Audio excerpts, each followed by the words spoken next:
March Tape by Derek J. Kenmuir.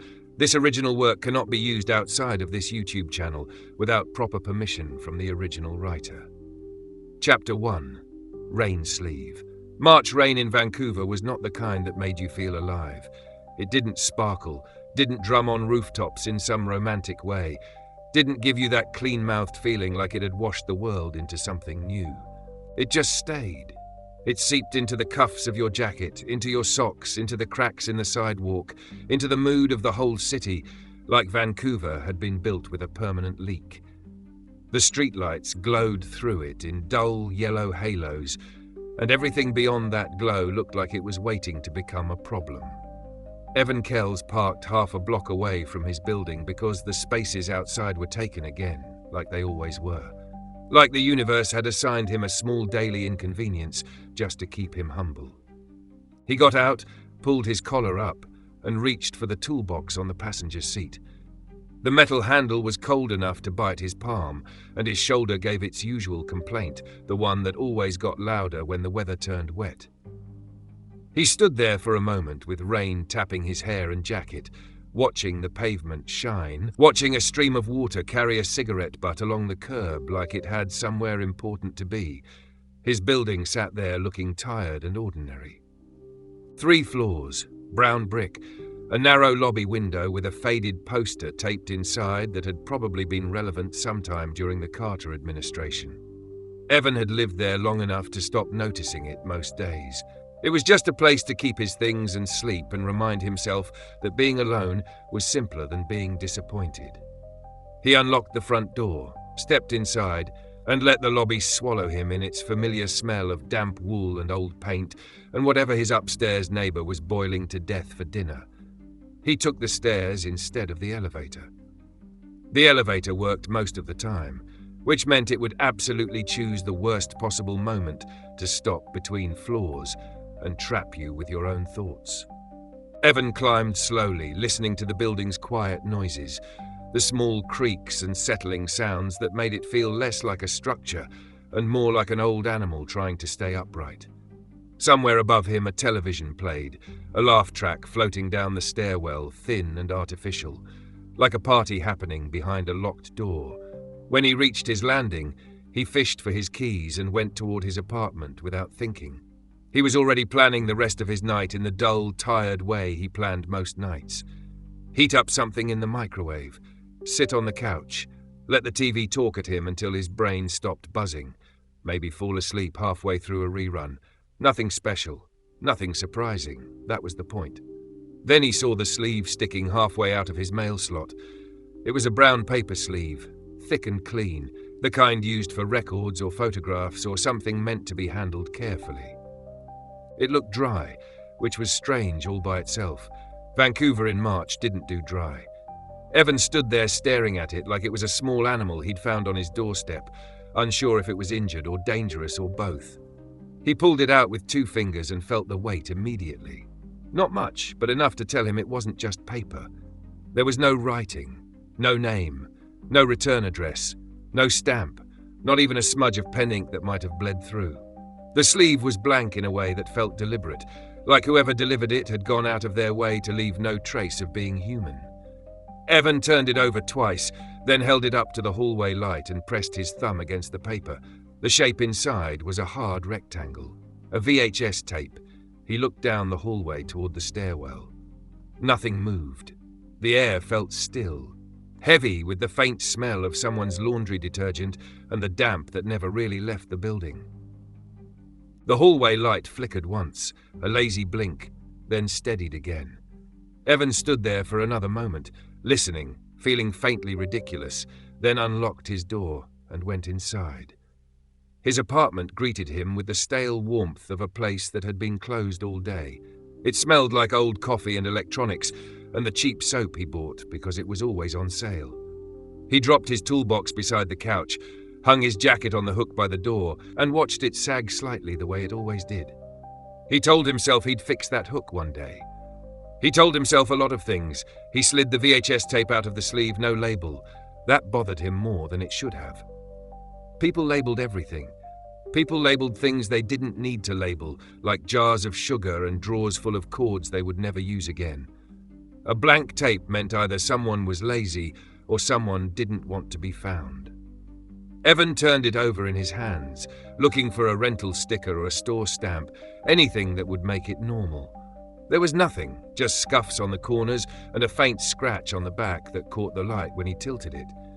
He should have put it away. He should have thrown it out. He should have left it on the counter and decided it wasn't his problem. But someone had shoved it through his mail slot like they expected him to deal with it, and Evan had spent too many years dealing with things people left behind, fixing machines, fixing problems, cleaning up messes, listening to explanations that didn't add up. Fine, he thought. Fine. I'll see what it is. He put the tape into the VCR and turned on the television. The screen flared blue, then snapped into a shaky image that steadied after a second, the way tapes always did when they were old and stubborn. The first thing he saw was rain. A wet alley. Streetlight glow reflecting off pavement. Brick walls dark with water. Garbage bins lined up like tired animals. The camera moved forward, smooth and steady, and Evan felt a small cold prickle crawl across his skin because it didn't move like a person holding it. There was no sway, no bob, no human shake. It glided like it was on rails, like it wasn't walking so much as floating. Evan leaned forward without realizing it, elbows on his knees, eyes narrowing. He recognized the alley. It was behind a diner he passed sometimes on Hastings, a place with worn booths and coffee that tasted burned no matter what time you ordered it. He didn't know the diner's name. He'd never bothered to look. It was just the diner. Like most things in his life had become just the thing. Stripped of names and meaning, the camera drifted deeper into the alley and the streetlight behind it fell away. The sound was mostly rain, but there was a faint hiss underneath, a thin static whisper that didn't match the weather. It made Evan think of televisions tuned between channels, that dead space where nothing lived except noise. A plastic bag skittered across the ground and snagged on a nail, fluttering there like it wanted to escape. Evan waited for something to happen. A cat, a drunk, a man stepping into frame. Anything that would make this feel like a normal tape. The camera stopped on a puddle. The puddle reflected a smeared yellow streetlight circle.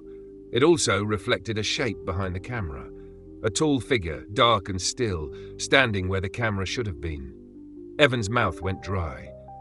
He stared hard, telling himself it was just the camera operator, just a trick of reflection, just a person standing in the wrong place. He hit pause. The rain froze mid-fall. In the puddle reflection, the figure twitched. It was small, barely a movement, but it was real. Like it reacted to the pause, like it noticed it had been stopped. Evan's stomach dipped, slow and unpleasant, and he hit play again. The camera moved on, leaving the puddle behind, and the alley continued as if nothing had happened. Evan sat there with his thumb hovering over the remote, feeling annoyed at his own body for reacting like this. It was a tape. It was plastic. He fixed plastic for a living. The camera reached the end of the alley where a chain-link fence stood with a crooked sign that read no trespassing. Beyond the fence was darkness. The camera tilted up slowly, and Evan saw something on the other side. A shape standing behind the fence, too tall, too still. People shifted their weight, people moved their heads, people did something. This thing just occupied space like it had been placed there. The camera held on it for a long moment, and Evan felt his breathing go shallow. The figure lifted one arm, slow as a thought forming, and pointed directly at the lens. Evan hit stop hard enough to make the remote click loudly in his hand. The screen snapped back to blue. The apartment suddenly felt colder, as if the tape had been giving off heat, and now it was gone. Evan sat there staring at the blank screen, heart thudding in a stupid way, angry at himself for being scared and angrier at whoever had delivered the tape. He ejected it and held it in both hands like it might move on its own.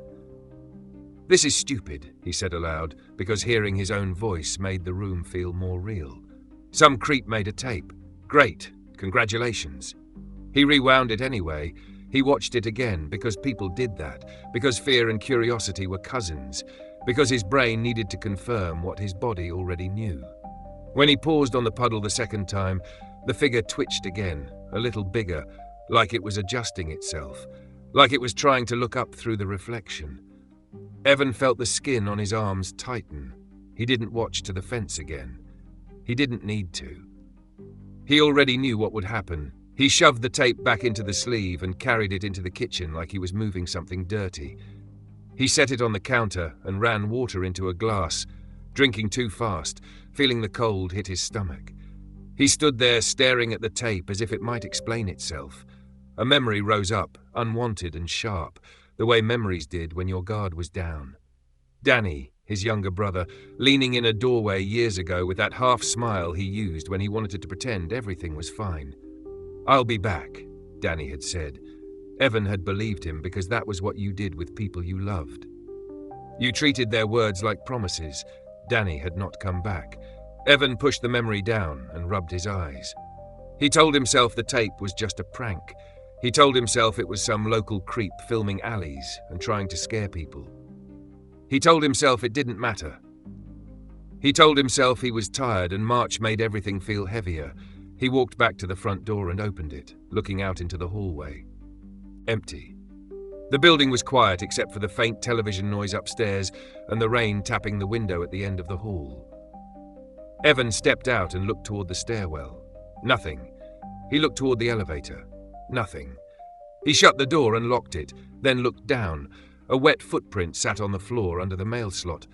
Not a full footprint. Just the toe area, pressed into the dust and damp like someone had stepped close, leaned in, then lifted away. Evan crouched and touched it with a fingertip. Cold water. Real. He stared at it longer than he wanted to admit, feeling that slow creep of being handled. Like his life was a room and someone had walked into it without knocking. He stood up and backed away from the door. The tape waited on the kitchen counter, silent and ordinary and wrong. Evan did not throw it out. He did not call the police. He did not knock on a neighbor's door and ask if they'd seen anything. He told himself he'd deal with it tomorrow, because tomorrow was always the place you put things you didn't want to face. He turned off the living room lamp, brushed his teeth, and went to bed. The rain kept tapping the window like a patient finger. The building creaked softly, settling into itself. Evan lay staring at the ceiling until his eyes started to blur, and he finally began to drift into sleep, that shallow edge where your brain loosens its grip and the world becomes less sharp. Then he heard it. A soft mechanical clack, the sound a VCR made when it took in a tape. Evan's eyes opened. He held still, listening. Silence. Then, faintly, a low hiss, the thin static whisper of a television tuned between channels. His heart started up again, heavy and stupid. He got out of bed and walked down the short hallway barefoot, the floor cold under his feet. A faint light spilled from the living room. He stopped in the doorway. The television was on. The tape was playing. On the screen was his apartment hallway, filmed from inside, facing his front door. The image was steady, like a camera mounted on the wall. Evan stood there frozen, watching himself watch it, feeling the air tighten around him. On the television, the doorknob turned. Slowly, deliberately. Like whoever was on the other side had all the time in the world. Chapter 2. Playback marks. Evan slept in short pieces, the way a man sleeps when his body is exhausted but his mind refuses to unclench. He woke once to the sound of rain tapping the window and the building shifting around him like an old ship settling in water. He woke again because he thought he heard the refrigerator door open, and he lay there in the dark with his eyes open, listening, until the silence felt thick enough to press against his skin. When morning finally came, it didn't arrive cleanly. It seeped in through the blinds in a dull grey stripe, as if the day itself didn't want to be seen. His mouth tasted like pennies. That was the first thing he noticed, and it irritated him because it felt like a small, unnecessary insult. The second thing he noticed was that the living room light was off.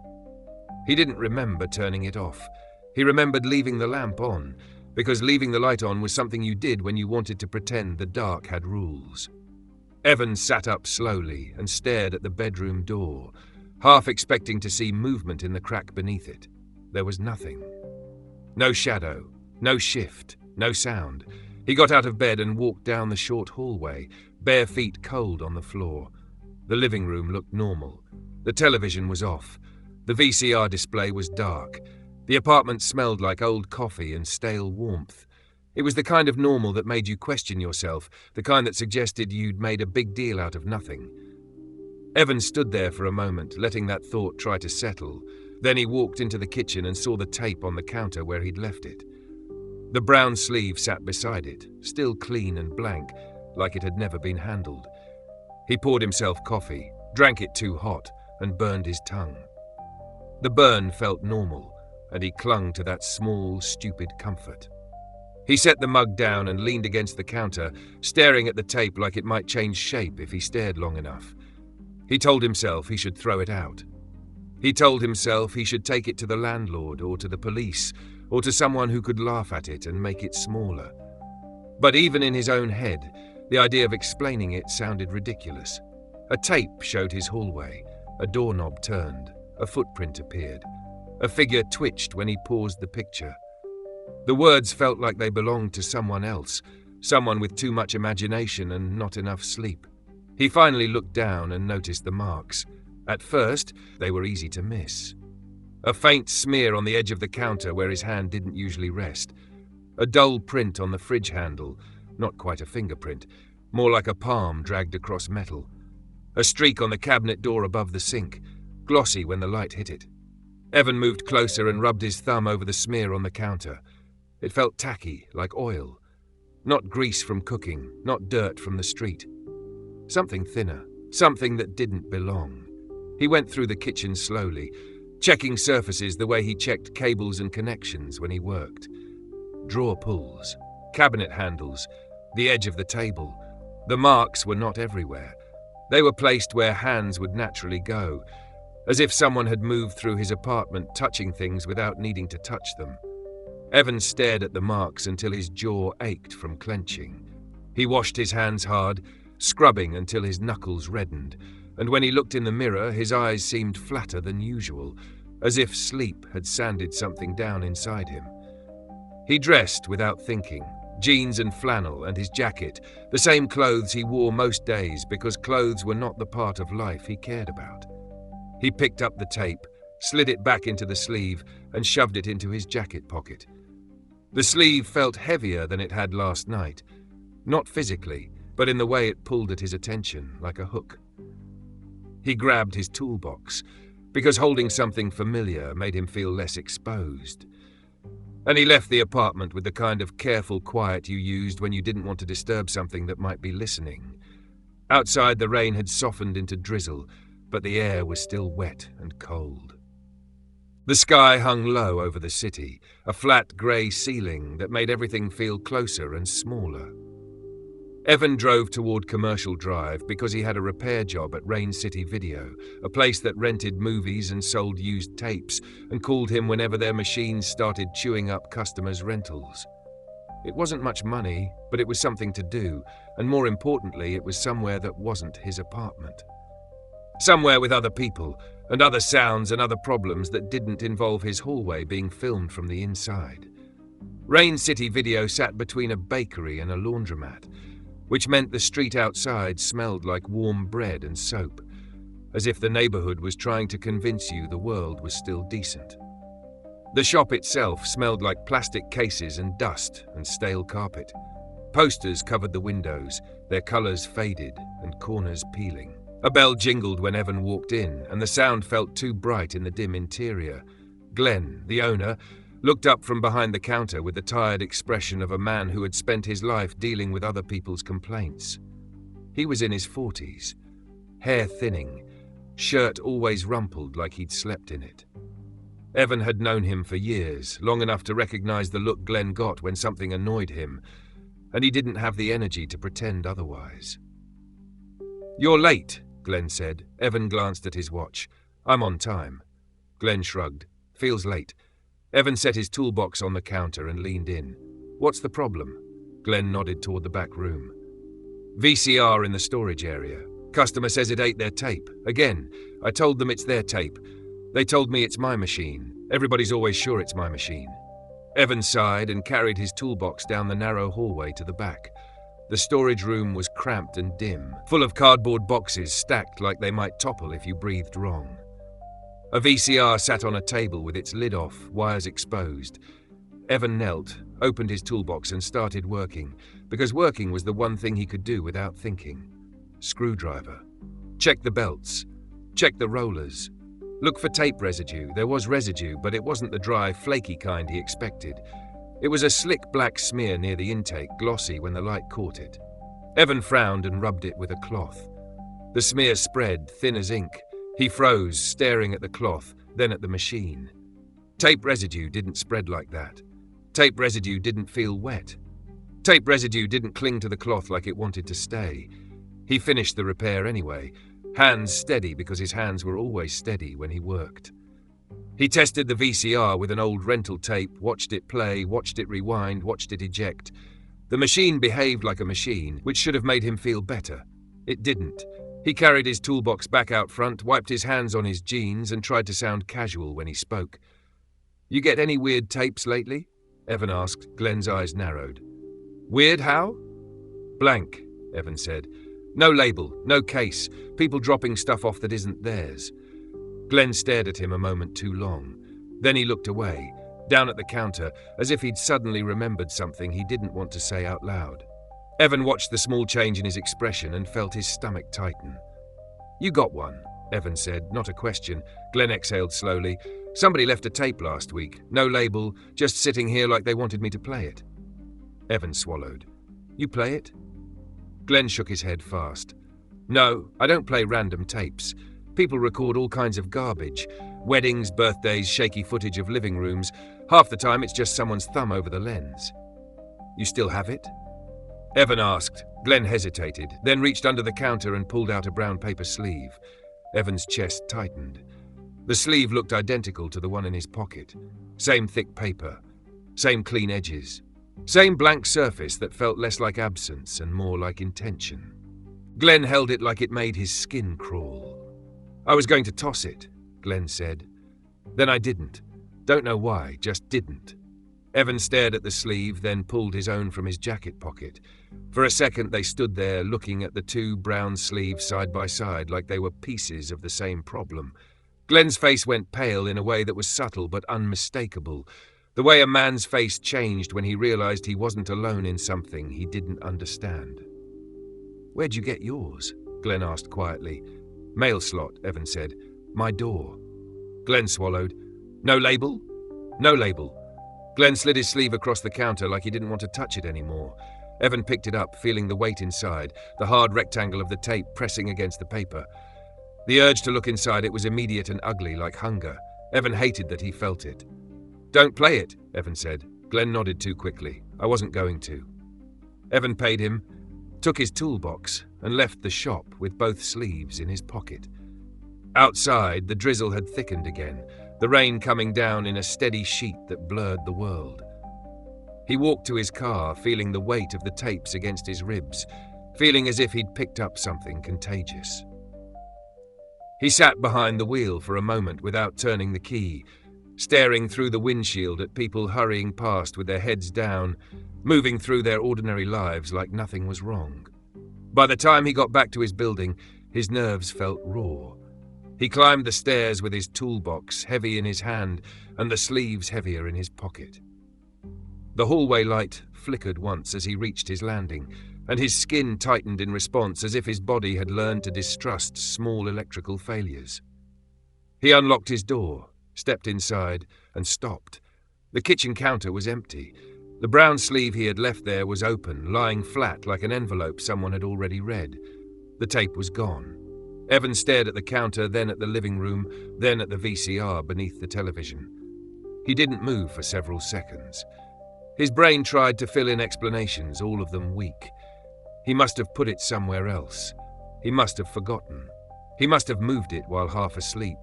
Then he saw the smear, a faint black streak on the edge of the VCR slot, glossy like oil. Evan stepped closer and touched it with his fingertip. The smear was tacky, warm. He wiped his finger on his jeans and felt a cold certainty settle into him, calm and sickening. Something had used his machine. He stood there in the dim apartment with rain tapping the window, toolbox hanging from his hand like he'd forgotten what it was for, and the 2 brown sleeves in his pocket pressing against him like they were alive. Then, without warning, the television clicked on by itself. The screen glowed blue for a moment, then the image snapped into place. It was the alley again, wet and shining under a streetlight. Only this time the camera was already deep inside it, far past where it had stopped before. The puddle reflection showed the figure behind the lens, tall and still, and Evan felt the air tighten in his chest as if the room had lost oxygen. The figure's head tilted slightly, not like a person, like something recognizing him, like something that had been waiting for him to come home. Chapter 3: The Bus Loop. Evan stood in the middle of his living room with the television throwing pale light across the walls, and he felt something inside him shift from fear into anger. Fear made you hesitate. Anger made you move. Anger made you do something, even if it was the wrong thing. He didn't like being handled. He didn't like being played with. He didn't like the idea that something could step into his life and rearrange it like furniture. The alley footage continued. Rain shimmering on pavement, the camera gliding as smoothly as a thought you couldn't stop thinking. The puddle reflection showed the tall figure behind the lens, and Evan had the sudden, unpleasant sense that the tape wasn't just playing. It was watching him watch it. He reached down and hit stop, hard enough that the remote clicked against his palm. The screen snapped blue, then went dark. The apartment felt quieter in the aftermath, like it was holding its breath. Evan stood there for a moment, listening. He heard the refrigerator hum. He heard rain tapping the window. He heard the faint noise of someone upstairs walking across their floor. Ordinary sounds. Sounds that belonged to a normal building full of normal people. He wanted to believe that was all it was. He wanted to believe he could put the tapes in a garbage bag, throw them down the chute, and wake up tomorrow to a life that didn't involve his hallway being filmed at midnight. He walked into the kitchen and pulled the 2 brown sleeves from his pocket, setting them on the counter like evidence. He stared at them, blank and clean and identical, and felt that ugly pull again, the urge to look, the urge to know. It wasn't curiosity, not the harmless kind. It was compulsion, the same itch you got when you knew you shouldn't scratch. He slid the tape out of Glenn's sleeve first, because it felt safer to start with the one that hadn't already crawled into his apartment like a parasite. The cassette was the same. No label, scuffed corners, that faint scratch on the back. It was like they'd been made in the same place, handled by the same hands. Evan turned it over slowly, checking the reels, checking the screws, checking for anything that would make it different. It wasn't different. He didn't put it in the VCR. He didn't even take a step toward the television. He just held it and stared, feeling his heartbeat thud heavy and slow. The smear on the VCR slot caught his eye again, glossy and dark. He went to the bathroom, grabbed a cloth and wiped the slot until his fingers ached. The smear didn't vanish completely. It thinned, spread, and left a faint stain behind, like ink soaked into plastic. Evan straightened up, cloth in hand, and felt his stomach turn. He didn't like the idea that it could leave traces. He didn't like the idea that it could touch things and those things would remember. He took the tapes and put them in a kitchen drawer, pushing them back under a stack of old takeout menus and a flashlight that barely worked. He closed the drawer hard, as if the sound might make it stay shut. Then he leaned against the counter and tried to think like a normal person. If someone had broken into his apartment, there would be signs. The lock would be scratched, the door would be forced, a window would be tampered with. But everything looked untouched, except for the marks and the missing tape, and the fact that the television had turned on by itself like it had been waiting. He could call the building manager, but the building manager would shrug and blame kids or drunks or vandals. He could call the police, but the police would ask questions that led nowhere, and write it down in a way that made it sound smaller than it was. Evan had lived long enough to know that the world had a way of flattening things into paperwork until they didn't matter. He made himself coffee even though he didn't want it. His hands needed something to do. The coffee tasted bitter and burned, and he drank it anyway, staring at the rain-streaked window like the city might offer an explanation. Outside, Vancouver moved on with its day. Cars hissed past on wet streets, people hurried under umbrellas. Nobody looked like they were being hunted by a videotape. Evan was halfway through the mug when the phone rang. He stared at it for a second, startled by the sound. The phone was one of those beige rotary-style replacements that wasn't rotary at all, just shaped like it. He'd bought it cheap because it looked sturdy, because he liked things that felt solid. It rang again, and he picked it up. "Hello?" There was a pause. A faint hiss, like tape static. Then a woman's voice came through, sharp and clear. "Is this Evan Kells?" Evan frowned. "Who's this?" "My name's Marla Venn," she said. "I work at Coastline Radio. I'm not selling you anything, and if you hang up, I'm still going to call back." Evan held the receiver tighter. "How did you get my number?" "I asked around," Marla said. "You do repair work. You fix VCRs. You fix broadcast equipment. You're the guy people call when their machines start doing things they shouldn't." Evan's jaw tightened. "What do you want?" "I want to talk," she said. "Not over the phone. In person, somewhere public." Evan hesitated. "About what?" Marla didn't answer immediately. He heard something in the background, a faint murmur like other voices, like she was in a room full of people trying to pretend they weren't listening. When she spoke again, her voice was lower. "About the tapes." Evan felt his stomach drop. "What tapes?" "The blank ones," she said. "The ones that show rain and alleys and things that don't make sense. The ones people keep calling my station about like it's a joke. It's not a joke anymore." Evan's mouth went dry. He stared at the kitchen drawer where he'd hidden them, as if the wood could hear. "Who are you again?" Marla sighed. "I'm the person who's been hearing this all week from strangers who sound scared and embarrassed and half convinced they're losing their minds. I'm the person who got one delivered to the station yesterday. I'm the person who watched it once and wished I hadn't." Evan swallowed. "You watched it." "I watched enough," she said. "Listen, Evan, I don't know what this is, but it's spreading. People are getting these tapes. People are seeing things. Some of them are acting like they're being followed, and some of them are acting like they're addicted to watching. I need someone who understands the machines, because I'm tired of being told it's a prank or a publicity stunt." Evan's hand tightened on the receiver. "Why me?" "Because you're the only name that keeps coming up," Marla said, "and because I called Rain City Video to ask if anyone brought one in, and Glenn said you were there today asking questions." Evan closed his eyes briefly. Glenn, you idiot, he thought, but the anger didn't stick. Glenn was scared. Glenn had probably been relieved to tell someone. Evan couldn't blame him for that. Marla gave him an address and a time. A coffee place near the drive. Public, busy, safe, in the way people pretended busy places were safe. Evan almost said no. He almost hung up. He almost told himself this was the point where he stopped, where he threw the tapes away and walked back into his ordinary life. But the tape had already walked into his apartment. It had already left marks. It had already played his hallway like it owned it. "Fine," Evan said. "I'll meet you." "Good," Marla replied, and there was something like relief in her voice. "And Evan?" "What?" "Don't watch them again before you come," she said, "if you can help it." The line clicked dead. Evan stood there with the receiver still in his hand, listening to the dial tone. He hung up slowly, then leaned against the counter and stared at nothing. His coffee had gone cold. The rain outside had thickened again, turning the window into a moving sheet of water.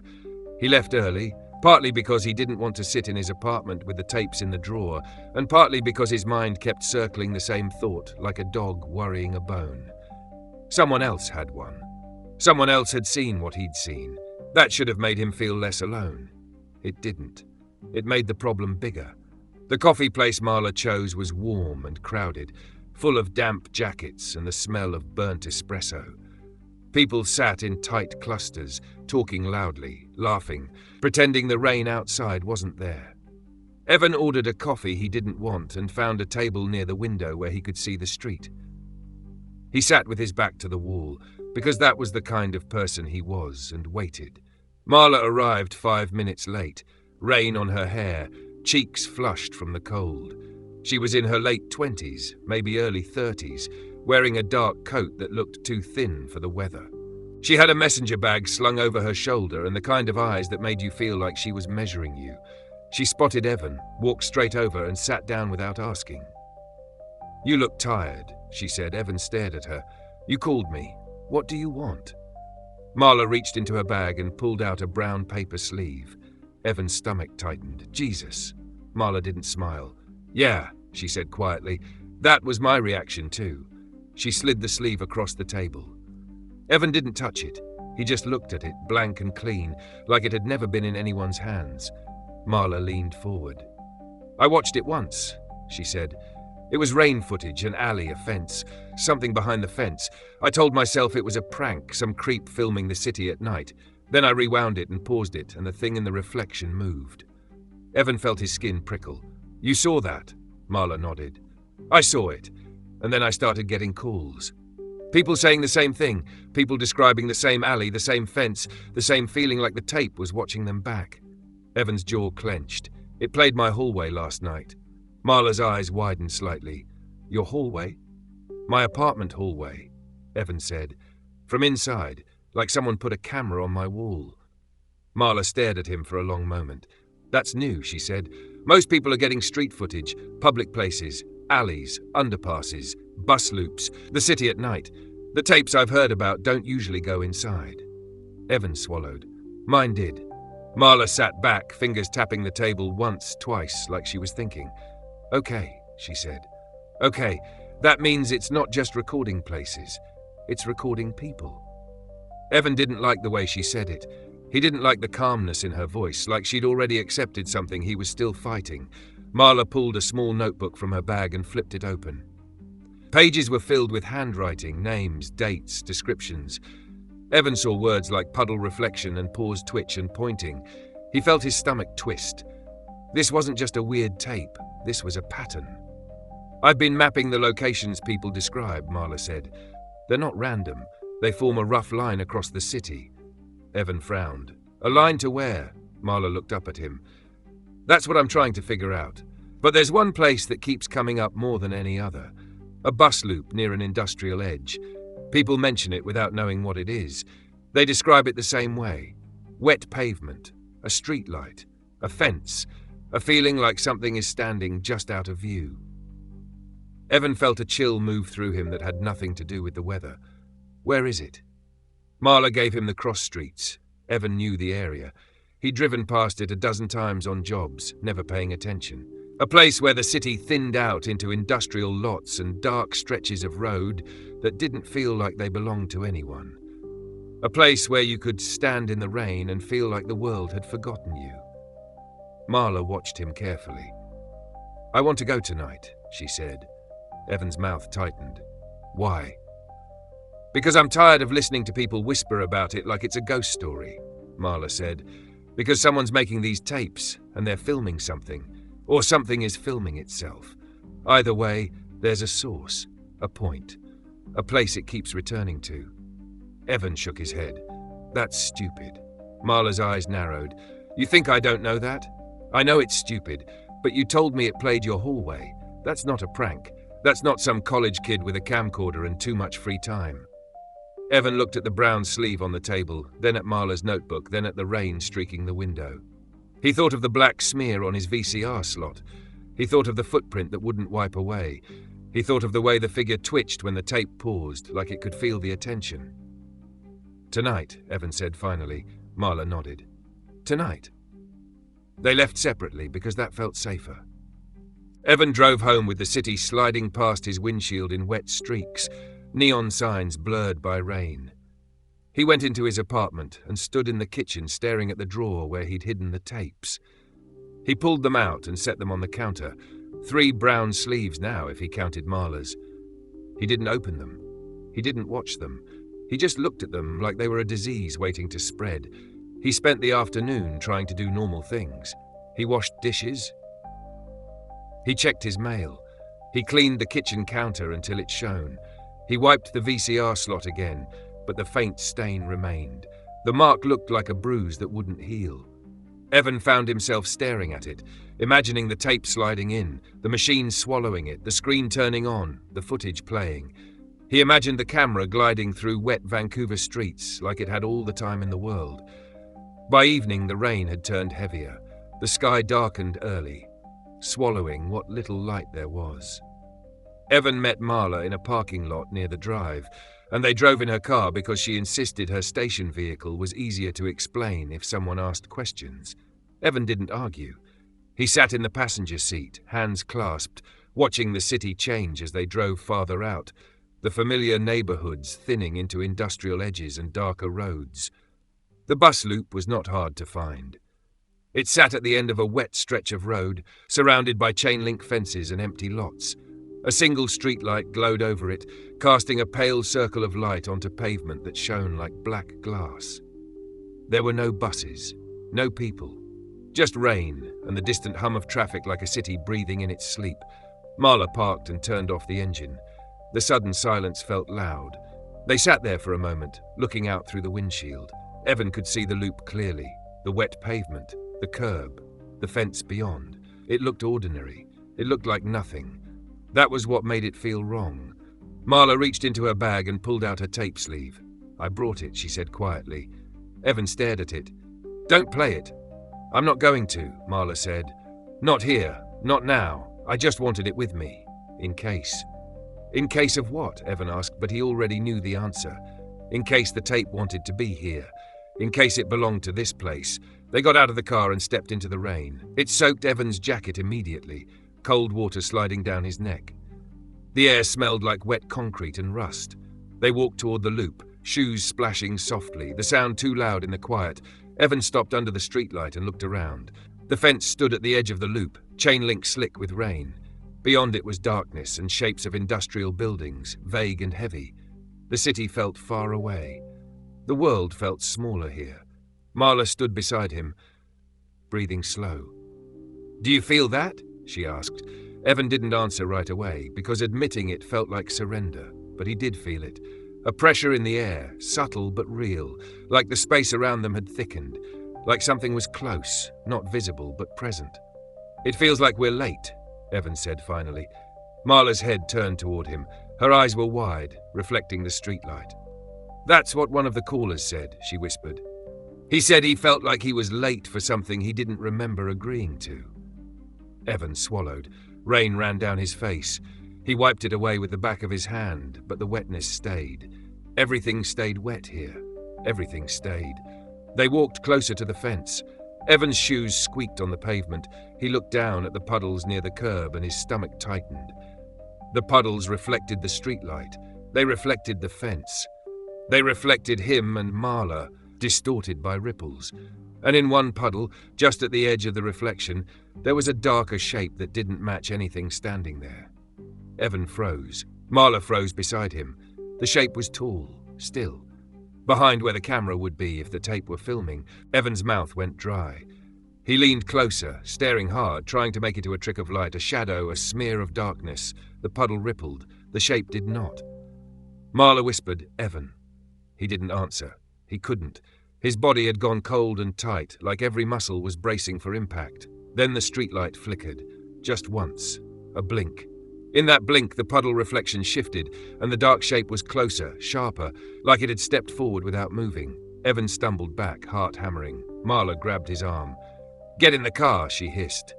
Evan turned, and for a moment he saw something beyond the fence, deeper in the darkness. Not a person, not an animal. Just a vertical presence, too still, occupying space like it belonged there. He didn't wait to confirm it. He didn't wait to be brave. He ran. They sprinted back to the car, shoes slipping on wet pavement. Marla yanked the driver's door open, threw herself in, and Evan dove into the passenger seat. She slammed the door, fumbled the keys, started the engine. The headlights flared, washing the loop in white light. For a second, the loop looked empty again. Ordinary. Just wet pavement and fence and rain. Then Evan saw it in the headlights. A smear on the pavement, glossy black like oil, trailing from the curb toward the fence. Not water, not shadow. Something darker, thicker. Like tape residue smeared across reality, Marla's hands shook on the steering wheel. "Did you see that?" she whispered. Evan nodded, unable to speak. Marla put the car in gear and drove away fast, tires hissing on wet road. Evan stared out the window as the bus loop disappeared behind them, swallowed by rain and darkness like it had never existed. Neither of them spoke until they were back among streetlights and traffic and the city pretending it was normal. Even then, Evan felt the pressure in his chest, the sense of being watched, of being recorded. He looked down at his hands and saw a faint, dark smudge on his fingertips, like he'd touched something that wanted to cling. He wiped it on his jeans, but the stain didn't fully disappear. Marla drove with her jaw clenched, eyes fixed ahead. After a long stretch of silence, she spoke softly, like she didn't want the car to hear her. "It's not just a tape," she said. Evan stared out at the rain-slick streets of Vancouver sliding past. Neon signs blurred into streaks, headlights smeared into white lines. The city looked like it was being filmed through a dirty lens. "No," Evan said quietly, "it's not." And deep in his jacket pocket, he felt the brown sleeve shift slightly, as if something inside it had settled into place. Chapter 4, Duplication. Evan did not go straight home after the bus loop. He told himself it was because he needed air, because he needed to drive until the tightness in his chest loosened, because he didn't want to walk back into his apartment and feel the walls closing in. The truth was simpler and uglier. He was afraid of what he would find if he went back too soon. He was afraid the television would be on again, playing his hallway like it owned it.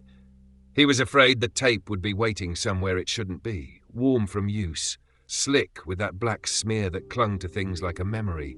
Marla dropped him off near his building without much talk.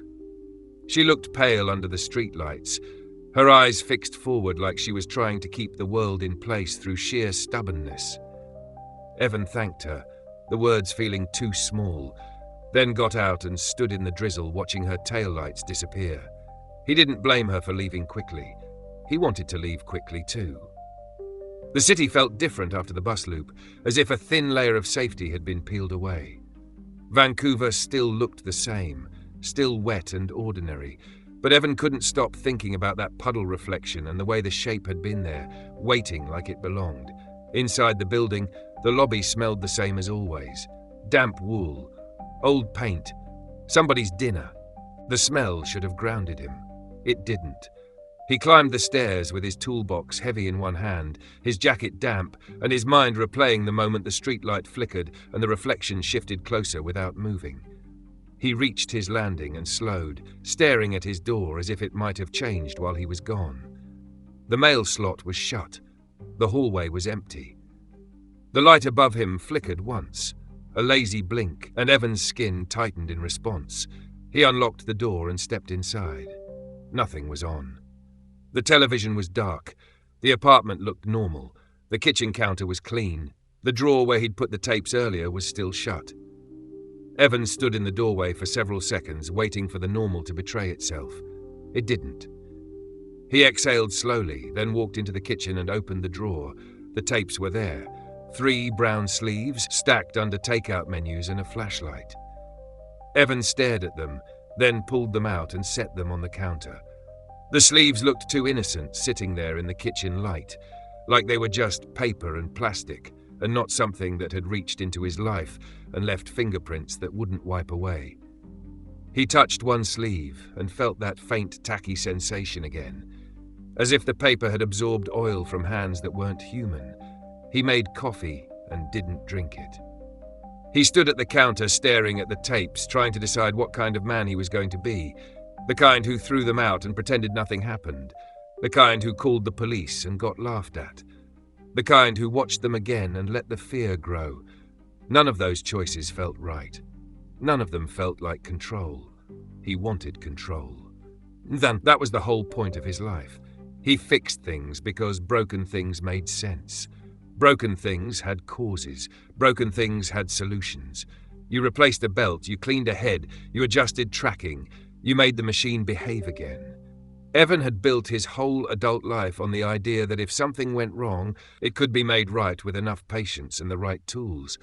So he did what he always did when something didn't make sense. He decided to take it apart. Evan carried one tape into the living room and set it on the coffee table. He didn't choose his original tape. He chose Glenn's because it felt less personal, less contaminated by his hallway footage. He told himself that was logic, but it was really superstition. He sat on the couch and stared at the VCR. The slot looked clean now, but he could still see the faint black stain if he tilted his head just right. It was like a bruise in plastic, a mark that said something had been here and left part of itself behind. He didn't put the tape in. Not yet. Instead, he pulled out his portable duplicator setup from the closet, the one he used for side jobs when people wanted copies of wedding videos or old home movies. It was a clunky system, nothing fancy, but it worked. 2 VCRs connected with cables, a small monitor, a tangle of cords that always seemed to knot themselves when he wasn't looking. Evan set it up with practiced movements, hands steady, breathing slow. The familiarity of the process helped. It made him feel like he was back on solid ground. He checked the connections twice. He cleaned the heads with alcohol and a cotton swab, even though they didn't need it. He tested the monitor with one of his own tapes, a boring calibration tape with color bars and tone. Everything looked normal. Everything behaved. Evan sat back and looked at the blank tape he'd chosen as the copy. It was one of his own, a cheap cassette with no label, the kind he used for tests. He almost laughed at the irony of that, then decided laughing would be a mistake. The room didn't feel like it wanted humor. He slid Glenn's tape into the source VCR and his blank tape into the recording VCR. He stared at the buttons for a moment, his thumb hovering over play and record. He felt a small tremor in his hand, barely noticeable, but it irritated him. His hands didn't tremble. His hands fixed things. He pressed record. He pressed play. The machines whirred softly, reels turning. The monitor flickered, then the alley footage appeared, rain shimmering, the camera gliding forward like it wasn't walking. Evan watched it through the small monitor, not through his television, and the distance helped. The footage felt less invasive on the tiny screen, like it couldn't reach him as easily. The alley looked the same as before, wet brick. Garbage bins, puddles, streetlight glow. The camera drifted deeper.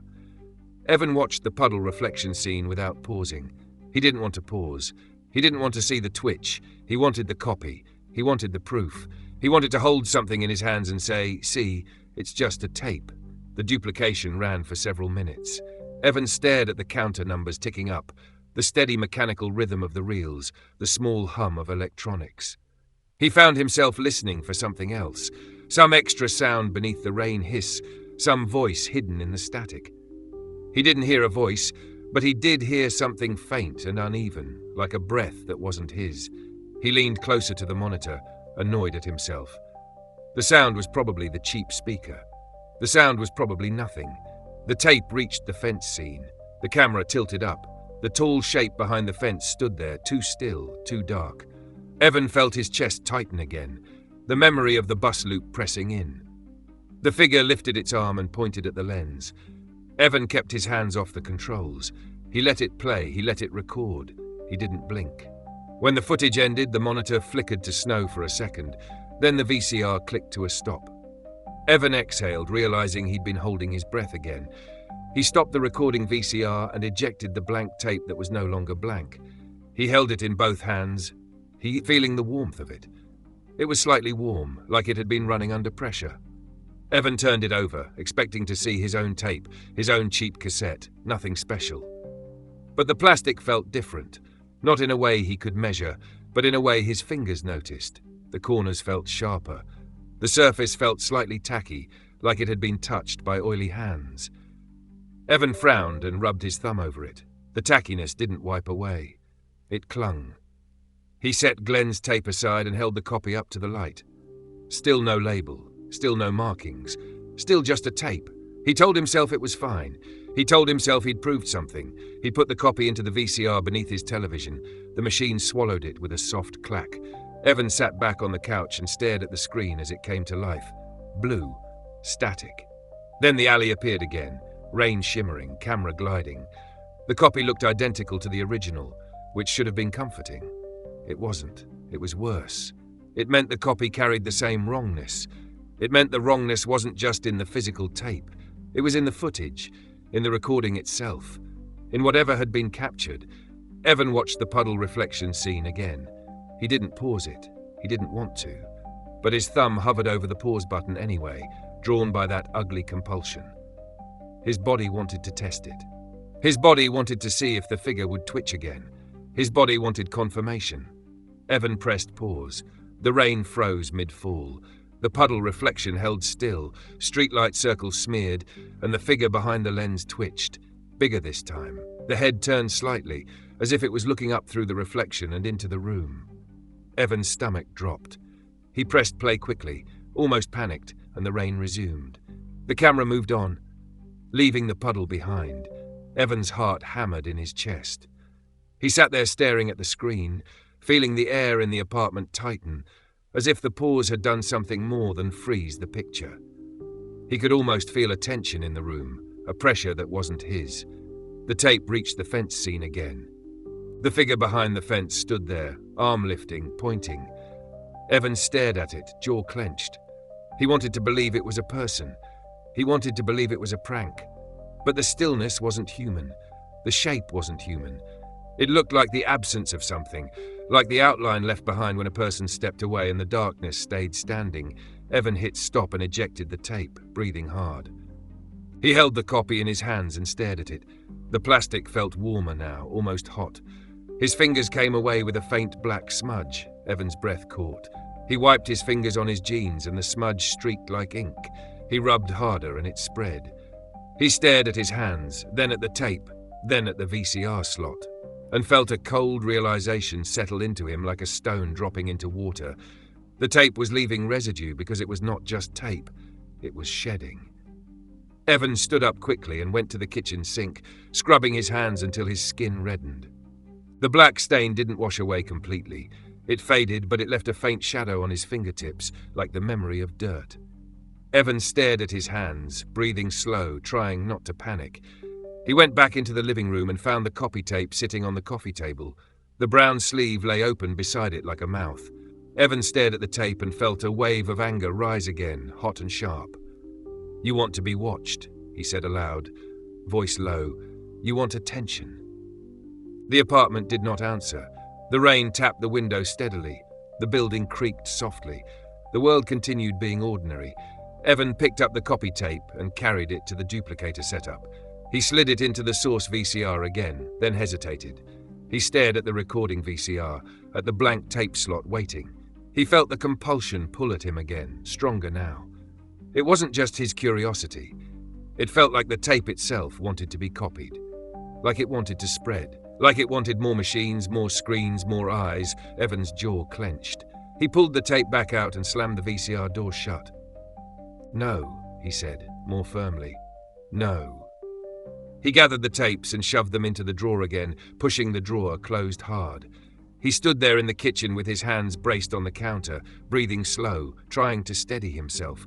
He thought of the bus loop, the puddle reflection, the streetlight flicker. He thought of Marla's notebook full of dates and descriptions. He thought of Glenn's face when he realized Evan had one too. This wasn't a single tape. This wasn't a prank. It was a system. Evan went to his phone and dialed Marla's number from memory because it had already burned itself into his head. The line rang twice before she answered. "Evan," she said immediately, like she'd been waiting. "I copied one." Evan said. There was a pause. "You what?" "I duplicated it," Evan said, voice tight. "I thought maybe the copy would be normal. It isn't. It's the same. Worse, maybe. It twitches when you pause. It leaves residue. It feels like it wants to spread." Marla exhaled softly. "Jesus." Evan stared at his fingertips, still faintly stained. "It played like it knew I was watching." Marla's voice was quieter now. "That's what scares," she said. "That it isn't random. That it reacts. That it learns." Evan swallowed. "I need to show you something." "When?" Marla asked. "Now," Evan said, and surprised himself with how certain it sounded. "If we're going to figure this out, we can't keep doing it alone." Marla hesitated only a second. "Okay," she said. "I'll come over." Evan's stomach tightened at the thought of bringing her into his apartment, into the place the tape had already invaded. But he also felt a small, grim relief. He didn't want to be the only one seeing this. He didn't want to be the only one carrying it. He hung up and stood in the kitchen, listening to the rain, listening to the building, listening to the faint hum of his appliances like they were all waiting. He looked at the VCR slot again, at the faint black stain that wouldn't wipe away, and felt the urge to cover it, to block it, to tape it shut like that would stop something that didn't care about tape. Evan sat on the couch and waited. Minutes passed. The apartment stayed quiet. The rain kept falling. Evan's mind replayed the puddle twitch, the fence figure pointing, the bus loop smear on the pavement like oil dragged across reality. He tried to hold on to the idea that this could still be solved with logic, with tools, with the right questions.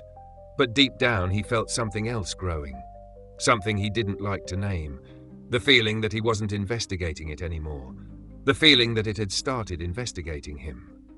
When the knock finally came at his door, Evan flinched so hard his heart jumped. He stared at the door, breathing shallow, then forced himself to stand and walk toward it. He checked the peephole first, because he wasn't an idiot. Marla stood in the hallway with her coat damp and her hair darker from rain. She held her messenger bag close to her side like a shield. Evan unlocked the door and let her in quickly, then locked it behind her. Marla stepped into the living room and looked around, eyes sharp. "This is where it played your hallway," she said. Evan nodded. "Last night." Marla's gaze flicked to the VCR. "Show me." Evan hesitated, then opened the drawer and pulled out the copy tape. His fingers left a faint smudge on the plastic. He saw Marla notice it. "That's the residue," he said. Marla's face tightened. "It leaves that on you?" "Yeah," Evan said, "and on the machine." He slid the copy tape into the VCR. The machine swallowed it with its soft clack. The television flared blue, then the alley footage appeared, rain shimmering, camera gliding. Marla stood beside the couch, arms folded, watching with a stillness that looked like control but felt like fear. When the puddle reflection appeared, Evan didn't pause it. He didn't want to. But Marla leaned forward slightly, eyes narrowing. "Pause it," she said. Evan looked at her. "You sure?" Marla's jaw tightened. "Pause it." Evan pressed pause. The rain froze mid-fall. The figure in the puddle twitched, head turning slightly as if it was trying to look up through the reflection and into the room. Marla inhaled sharply, a sound that was almost a gasp, but not quite. Evan pressed play quickly and the footage continued. Marla stared at the screen, face pale. "It reacts," she whispered. Evan nodded. "It reacts." The tape reached the fence scene. The tall shape behind the fence stood there, arm lifting, pointing. Marla's fingers dug into her own arms as if she was holding herself together. "It's not a person," she said quietly. "No," Evan agreed. Marla turned to him, eyes wide and bright. "If you can copy it," she said, "it can spread." Evan's stomach tightened. "That's what I'm saying." Marla looked back at the television, then down at the tape slot, then around Evan's living room like she expected to see cameras hidden in corners. "Then the question isn't what it is," she said. "The question is what it wants." Evan stared at the screen as the rain footage continued, smooth and steady, as if nothing had happened. He felt the pressure in the room again, subtle but real, like attention, like presence. "It wants to be watched," Evan said. Marla nodded slowly. "And once it's watched," she whispered, "it wants to watch back." The television flickered once, a brief shimmer of static that didn't match the tape's normal noise. Evan and Marla both froze. On screen, the alley footage shifted slightly, like the camera angle had changed. The puddle reflection appeared again, but this time the figure behind the lens wasn't just standing there. It was closer. Close enough that Evan could see the suggestion of a face.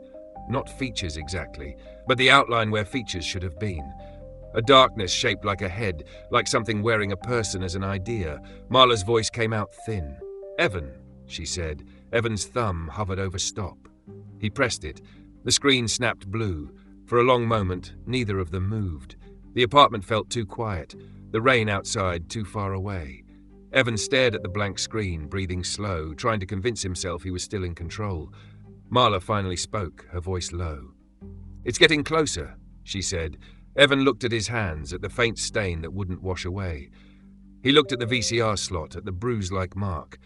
He looked at the tape he'd copied, now sitting in the machine like it belonged there. He felt a cold certainty settle in his chest.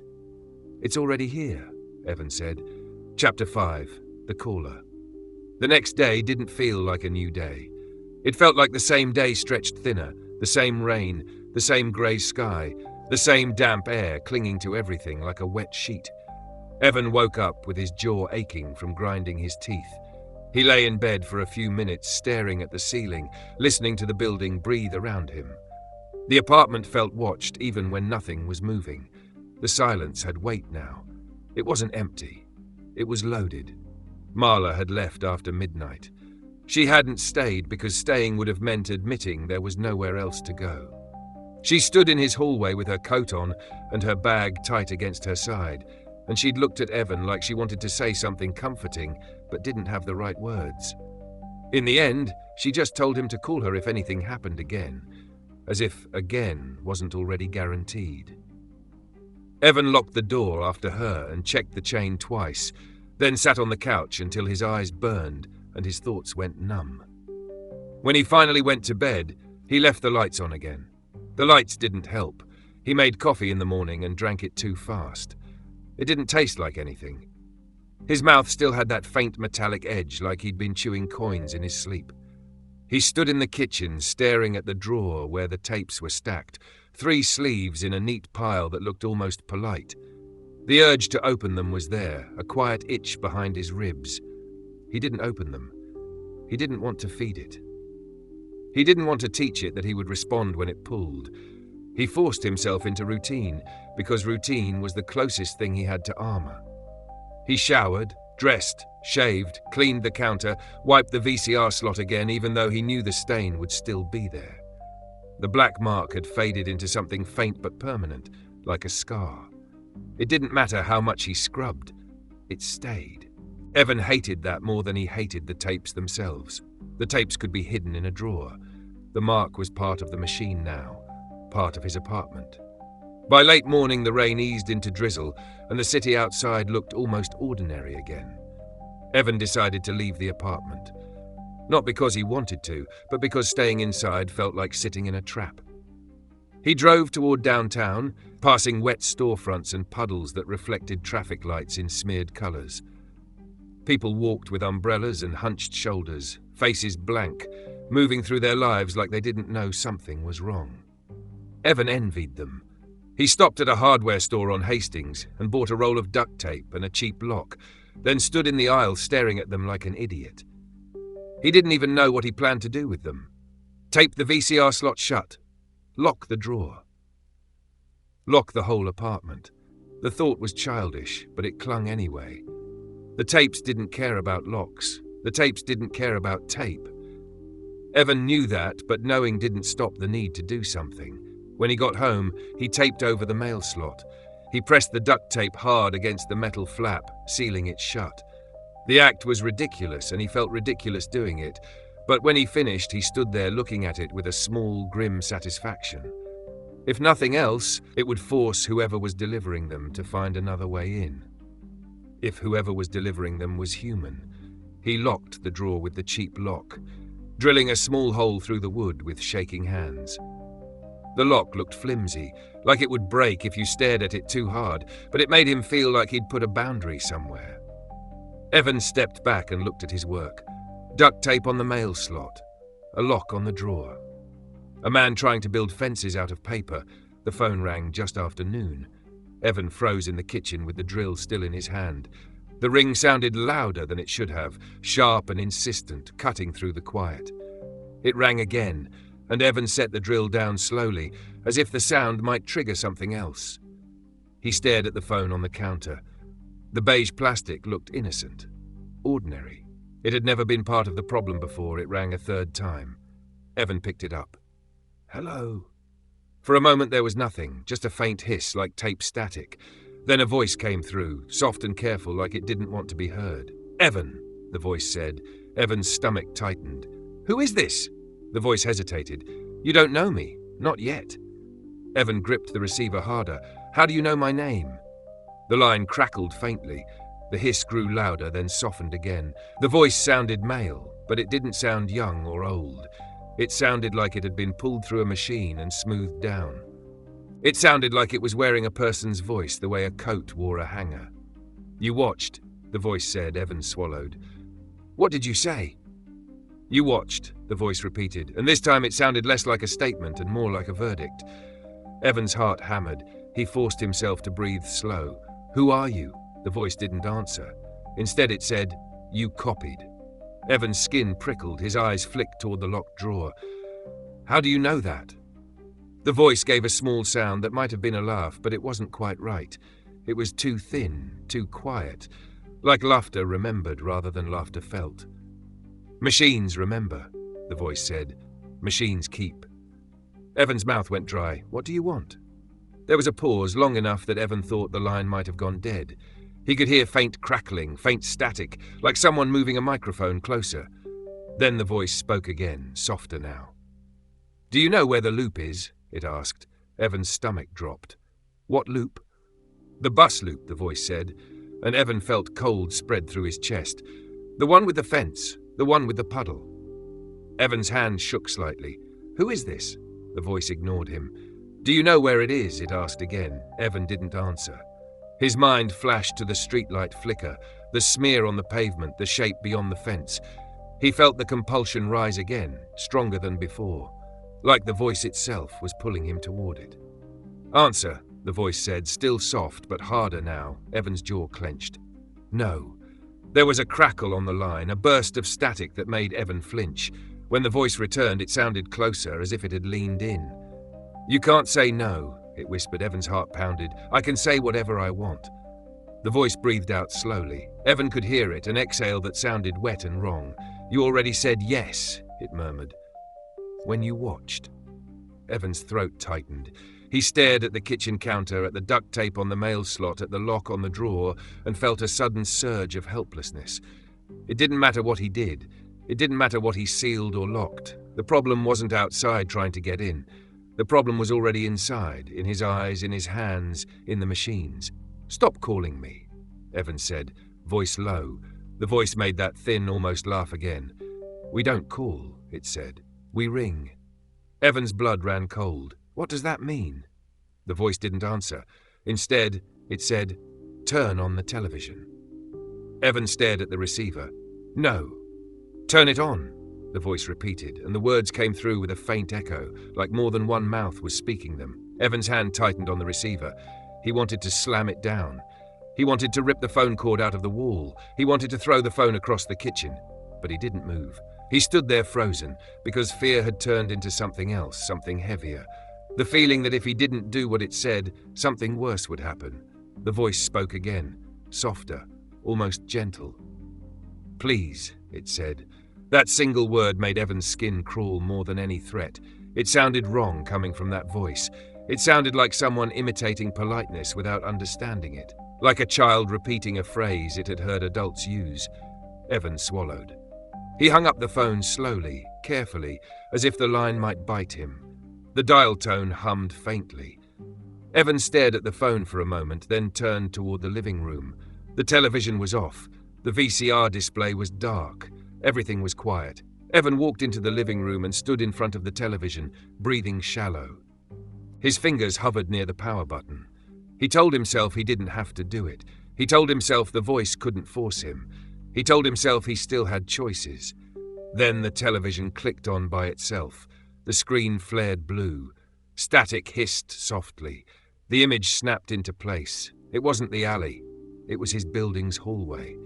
The camera angle was higher this time, like it had been mounted near the ceiling, looking down toward his door. Evan's door was centered in the frame, the taped mail slot visible, the duct tape a pale strip across the metal flap. The hallway light flickered once, and Evan felt his stomach turn. The footage was live. It wasn't recorded. It couldn't be recorded. Not like this. On screen, something moved at the far end of the hallway. A tall shape stepped into view, slow and deliberate. It didn't walk like a person. It didn't shift weight. It didn't hesitate. It moved as if it had been told where to go and nothing could distract it. The shape glided forward, coming closer to Evan's door. Evan stood frozen, heart hammering. He felt sweat break out on his palms. His mouth went dry again. The shape reached his door and stopped. On the television, the shape raised an arm. It pointed at the mail slot. The duct tape peeled back slowly, as if an invisible hand were lifting it. The tape did not tear. It did not resist. It simply released, curling away from the metal flap like it had never been pressed down at all. Evan's breath caught. The mail slot opened. A brown sleeve slid through. Evan stood there, staring at the screen, then turned his head slowly toward his real door, as if he might see the sleeve pushing through in real time. He took one step toward the hallway, then another. His body moved without permission. pulled by the same compulsion that had made him pause the tape, copy the tape, watch the tape again even when he knew better. He opened his door. The hallway was empty. No tall shape, no figure, no presence. Just damp air and flickering light and the faint smell of someone's laundry detergent. A brown sleeve sat on his welcome mat. Evan stared at it, chest tight, heart pounding. He bent down slowly and picked it up with 2 fingers. The sleeve was dry. He brought it inside and shut the door, locking it automatically, then turned the sleeve over in his hands. This one had writing on it. Not a name, not an address. Just 2 words, written in black marker in careful, neat letters.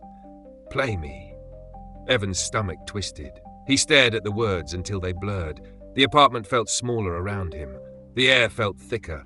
The rain outside sounded louder. He carried the sleeve into the kitchen and set it on the counter beside the locked drawer. He looked at the lock and felt a bitter, helpless laugh rise in his throat. The lock meant nothing. The tape meant nothing. The rules meant nothing. The phone rang again. Evan didn't answer. It rang again and again and again, each ring sharp and insistent, like the apartment itself was being tested for weak points. Evan stood in the kitchen with his hands on the counter, staring at the sleeve that said, "Play me," feeling the pull in his chest like a hook. He knew he shouldn't. He knew he would. And somewhere in the building beyond his door, the hallway light flickered once more, like a camera blink. Chapter 6. The Tape That Knows. Evan didn't play it right away. That was the first lie he told himself, and it was almost convincing. He carried the sleeve into the living room, set it on the coffee table, and stared at it like it might move. The words "Play me" sat there in neat black marker, calm and polite in a way that made his skin crawl. It wasn't a threat written in rage. It was an instruction written with patience, like whoever wrote it already knew he would obey. He paced the apartment for nearly an hour, moving from the kitchen to the living room and back again, touching the edge of the counter, rubbing his hands on his jeans, checking the locks even though he knew locks meant nothing. He tried to distract himself with normal things. He washed dishes that were already clean. He reorganized his toolbox. He flipped through the channels on the television without turning the volume up, watching silent faces talk and laugh and sell him things. None of it held. His attention kept snapping back to the coffee table, to the brown sleeve, to the idea of the tape waiting there like a mouth that wanted to be fed. The rain outside had thickened again. Vancouver didn't just rain, it persisted. It made time feel slow and sticky, like you couldn't get to the next moment without dragging the last one behind you. Evan stood by the window and watched water run down the glass in crooked lines, and he thought about the bus loop and the puddle reflection and the way the shape had been there before he knew to look for it. He thought about the phone call, the voice that knew he'd watched and copied. He thought about the way the duct tape had peeled away like it had never been pressed down at all. He tried to convince himself to call Marla. He even picked up the phone once, dialed the first 3 numbers, then stopped with his finger hovering above the next. What would he say? It delivered another one. It told me to play it. The tape asked nicely. The hallway was on my television again. He could already hear the silence on the other end, Marla trying to decide if she should comfort him or if she should be afraid of him. He hung up without calling. Evan stood in the kitchen and stared at the drawer lock. The 3 original tapes were inside, contained as much as they could be contained. This new tape was outside the drawer, sitting on the coffee table like a guest who had decided to stay. Evan could put it in the drawer too, but he already knew it wouldn't matter. If it wanted to be out, it would be out. If it wanted to be played, it would be played. The only question was whether he would pretend it was his choice. By late afternoon, the light outside had dulled into early evening grey. Evan stood in the living room with the tape sleeve in his hand, breathing slow, feeling the pull in his chest like a magnet. He told himself he would play it once, just to see what it was. He told himself he would not pause it. He told himself he would not rewind it. He told himself he would not copy it. He told himself all the rules like a prayer.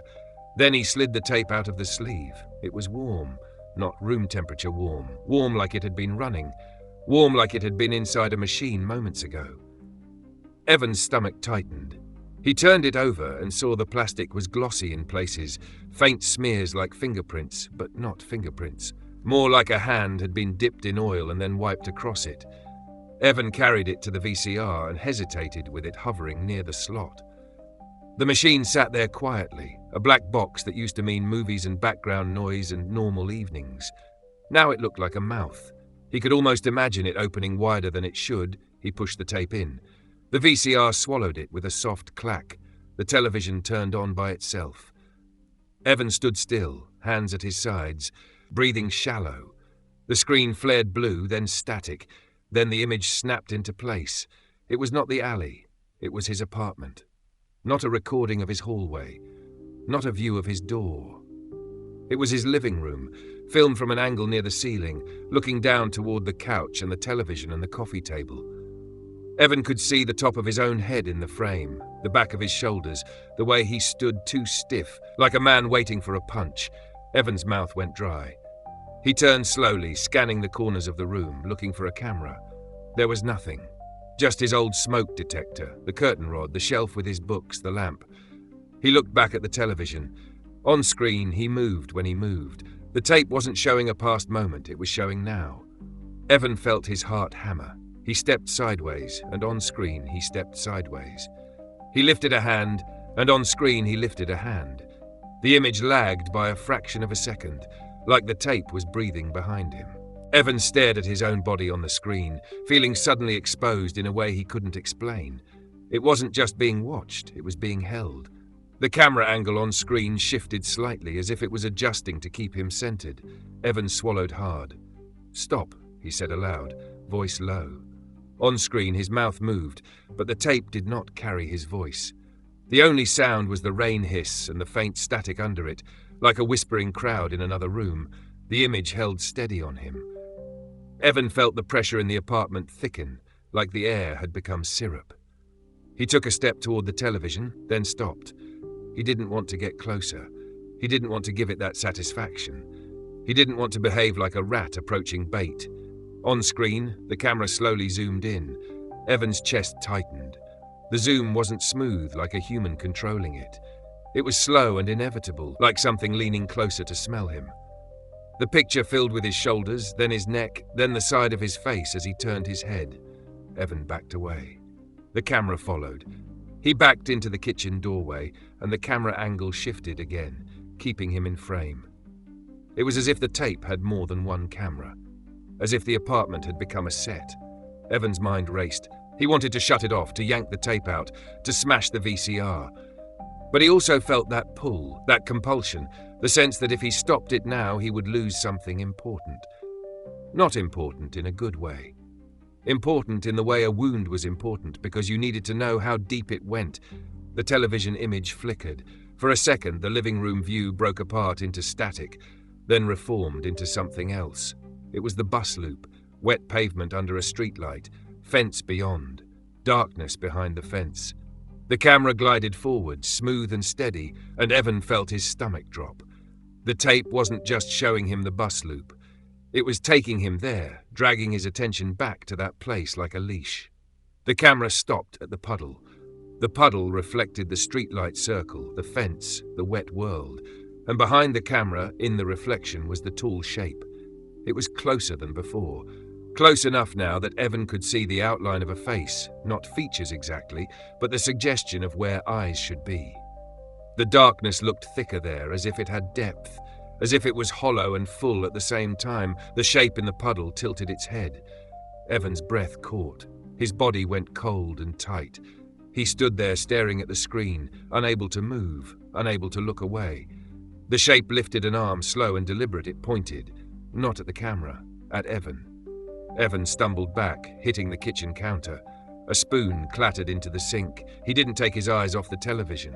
The shape held its point for several seconds, then lowered its arm.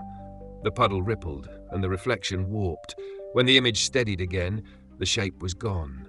The tape hissed softly. The camera glided forward toward the fence. The no trespassing sign hung crooked. The darkness beyond looked thicker than the rest of the night, like it was pooled there. Something moved behind the fence. Not the tall shape, something smaller. Something hunched, Something that looked like a person on their knees. Evan leaned forward slightly before he could stop himself. His heart pounded. The camera drifted closer and the hunched figure became clearer. It was a man. A real man. Not a shadow. Not a shape. A man in a soaked jacket, hair plastered to his head, kneeling on the wet pavement behind the fence like he had collapsed there. His hands were raised in front of his face, trembling. His mouth moved in silent words. Evan stared, stomach twisting. He didn't recognize the man. He looked ordinary. He looked like someone you might pass on the street without remembering. The camera glided closer until the man's face filled the screen. His eyes were wide. He was crying. His lips formed words, but the tape sound was only rain and static. Evan couldn't hear him, but he could read the shape of the words. "Help me." The man's head snapped up suddenly, as if he'd heard something. His eyes darted toward the camera. For a second his face tightened with relief, like he thought someone had finally come. Then his expression changed. Relief drained away. His mouth fell open slightly. His eyes widened further, and Evan saw the moment the man realized what he was actually looking at. The man's lips formed new words. Not help me. Not please. No. The camera angle shifted slightly, as if something behind it had leaned. The man backed away on his knees, hands slipping on wet pavement. He looked trapped, pinned between fence and darkness. His mouth opened wider, and Evan could see him screaming even though the tape carried no scream. His whole body shook with it. Then, behind him, the tall shape rose out of the darkness like it had been standing there all along. It didn't step forward. It simply appeared closer. The man twisted, trying to crawl away, and the tall shape lifted an arm. It touched the man's shoulder. The man froze instantly, like a puppet whose strings had been cut. His mouth remained open. His eyes remained wide, but the movement stopped. The tape hissed softly, and Evan felt his own body lock up in response, as if the touch had reached through the screen and brushed his nerves. The tall shape leaned closer to the man's ear, as if whispering. The man's face changed. The terror smoothed out of it, not into calm, but into blankness. The kind of blankness Evan had seen on people in hospitals, people who had been sedated, people who had been emptied. The tall shape lifted its other hand and pointed toward the camera again. Evan's stomach turned. The man's head rotated slowly, mechanically, until his eyes stared straight into the lens, straight at Evan. The man's lips moved. This time Evan could read it clearly. You watched. Evan's throat tightened. He backed away, shaking his head, as if denial could break the connection. The tape hissed louder, the static under the rain swelling like a crowd leaning forward to listen. The image flickered again, and for a brief moment, the bus loop vanished. Evan's living room returned. The camera angle was closer now, zoomed in on the couch and coffee table.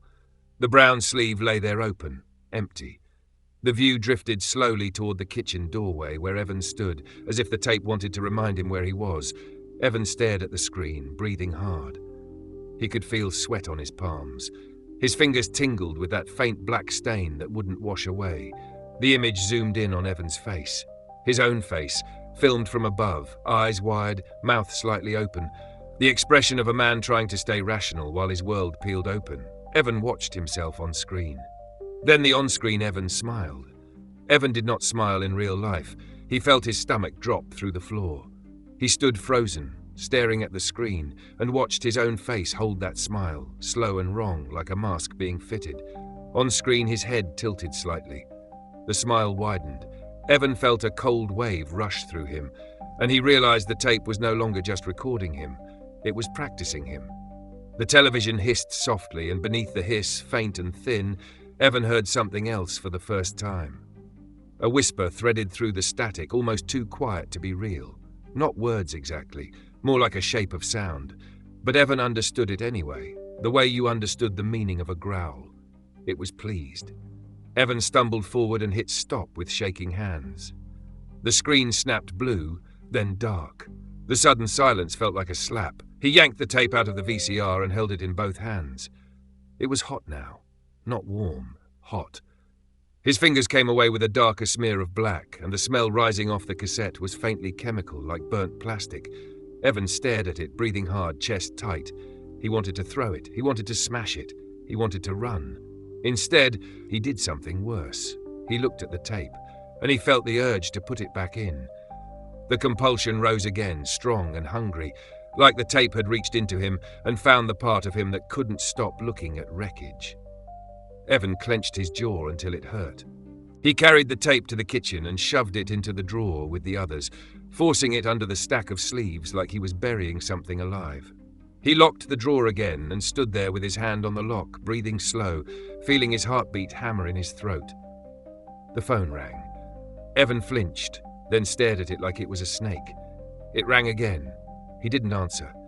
It rang again and again, each ring sharp and insistent, filling the apartment. Finally, he picked up the receiver and held it to his ear without speaking. The line hissed softly. Then the voice came through, calm and familiar now, like it had always been there. "You saw," it whispered. Evan's voice came out rough. "What do you want?" The voice breathed out slowly, that wet exhale that made Evan's skin crawl. "To be seen," it said. Evan swallowed. "Why me?" The voice paused, as if considering. Then it said, "Because you fix." Evan's stomach tightened. "Fix what?" The voice's almost laugh came through the line, thin and wrong. "Fix the door," it whispered. Evan's grip tightened on the receiver. "What door?" The voice didn't answer directly. It didn't have to. Evan could feel the meaning in the words like a hand pressing against his chest. The bus loop, the fence, the darkness behind it, the place where the tapes kept returning like a heartbeat. "You can't fix it," Evan said, voice low. The voice was quiet for a moment. Then it spoke again, softer, almost gentle. "You already started," it whispered. The line went dead. Evan stood in the kitchen holding the receiver, listening to the dial tone. His hands shook slightly. He set the phone down and stared at the locked drawer. The tapes sat inside, silent and waiting, and Evan realized with a cold clarity that hiding them wasn't the same as stopping them. They didn't need the drawer. They didn't need the VCR. They didn't even need the television. They needed him. Evan backed away from the counter, breathing shallow, and looked around his apartment as if he might find a corner that hadn't been claimed yet. There wasn't one. The rain kept falling outside, steady and patient, like it had all the time in the world. Chapter 7. Marla's map. Evan didn't go to work the next morning. He didn't call anyone to cancel jobs. He didn't leave a message. He just sat in his apartment with the rain ticking against the window and the locked drawer in the kitchen, holding 4 tapes now, like a small coffin full of plastic and paper. The world outside continued as usual. Cars hissing through wet streets, people hurrying under umbrellas, buses coughing exhaust at corners. Inside, time felt thick and warped. It felt like the tape had put its hands around his schedule and squeezed. He tried to read. He tried to watch television. He tried to eat. None of it held. Every sound in the apartment made him flinch, especially the soft mechanical noises, the refrigerator clicking on, the pipes groaning, the building settling. Each one sounded too close to the VCR clack, too close to the television turning itself on. Evan kept checking the living room, half expecting the screen to glow blue again and show him his own face, smiling when he wasn't. The black stain on his fingertips still hadn't fully washed away. It had faded, but it lingered like a shadow under the skin, a faint smudge that made his hands look dirty even when they were clean. Evan stared at it often, rubbing his thumb against his index finger, trying to convince himself it was just grime. It wasn't. He could feel it. Not the texture, but the idea of it. Like the tape had left a fingerprint on him. By mid-morning, he couldn't stand the apartment anymore. He picked up the phone and dialed Marla's number. His hands shook slightly as the line rang, and he hated that it did. He hated that this had made him into someone who waited for other people to pick up the phone like a child. Marla answered on the second ring. "Evan, I need to see you," he said. There was a pause. "Did something happen?" Evan stared at the locked drawer. "Something keeps happening." Marla exhaled softly, like she'd been holding her breath since last night. "Where are you?" "At home." "Don't stay there," she said immediately. "Come to the station. It's public. It's loud. It's harder for things to... I don't know. It's harder for it to isolate you." Evan didn't argue. He didn't want to admit how badly he wanted that. He grabbed his jacket, his keys, and his toolbox out of habit, then paused and stared at the drawer again. The tapes were in there. 4 of them. He didn't want to bring them with him. He also didn't want to leave them alone in his apartment, like they were pets that might get bored and start chewing through walls. He unlocked the drawer, pulled the sleeves out, and held them stacked in his hands. They felt heavier than paper should feel. He locked the drawer again out of reflex, as if it mattered, then shoved the sleeves into a grocery bag and carried them out. The rain hit him the moment he stepped outside, cold and fine, the kind that soaked you without ever looking like it was trying. He drove downtown with his shoulders tight, eyes flicking to mirrors more often than they needed to. Every shadow in the corners of the streets looked deeper than it should have. Every puddle felt like it could hold something that didn't belong there. Coastline Radio was in an older building near the edge of downtown, a place with narrow hallways and buzzing fluorescent lights and doors that never closed properly. Evan parked in the lot and sat for a moment with his hands on the steering wheel, staring at the building like it might reject him. Then he got out and walked in. Inside, the station smelled like stale coffee and paper and warm electronics. The air had that faint hum of machines running, the constant low vibration of equipment that never really shut off. It should have made Evan feel worse. Instead, it made him feel almost safe. At least here, machines were expected.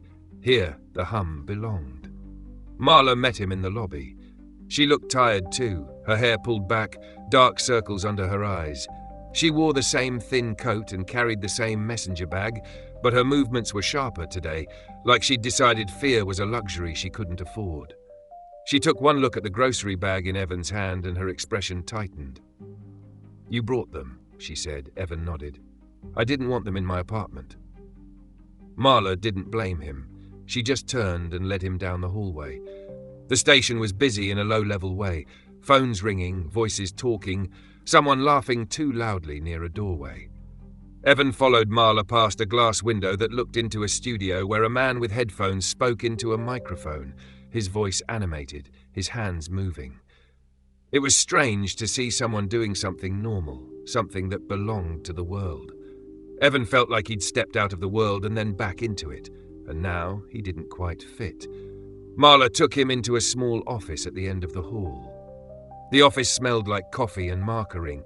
A corkboard covered one wall, and it was packed with papers pinned in clusters, maps, notes, photocopies, handwritten lists, Polaroids. The whole thing looked like a conspiracy wall, the kind you saw in movies when someone had gone too far. The difference was that Marla's eyes weren't wild, they were focused. Evan stared at the corkboard. "Jesus," he said quietly. Marla shut the door behind them. "Yeah," she replied.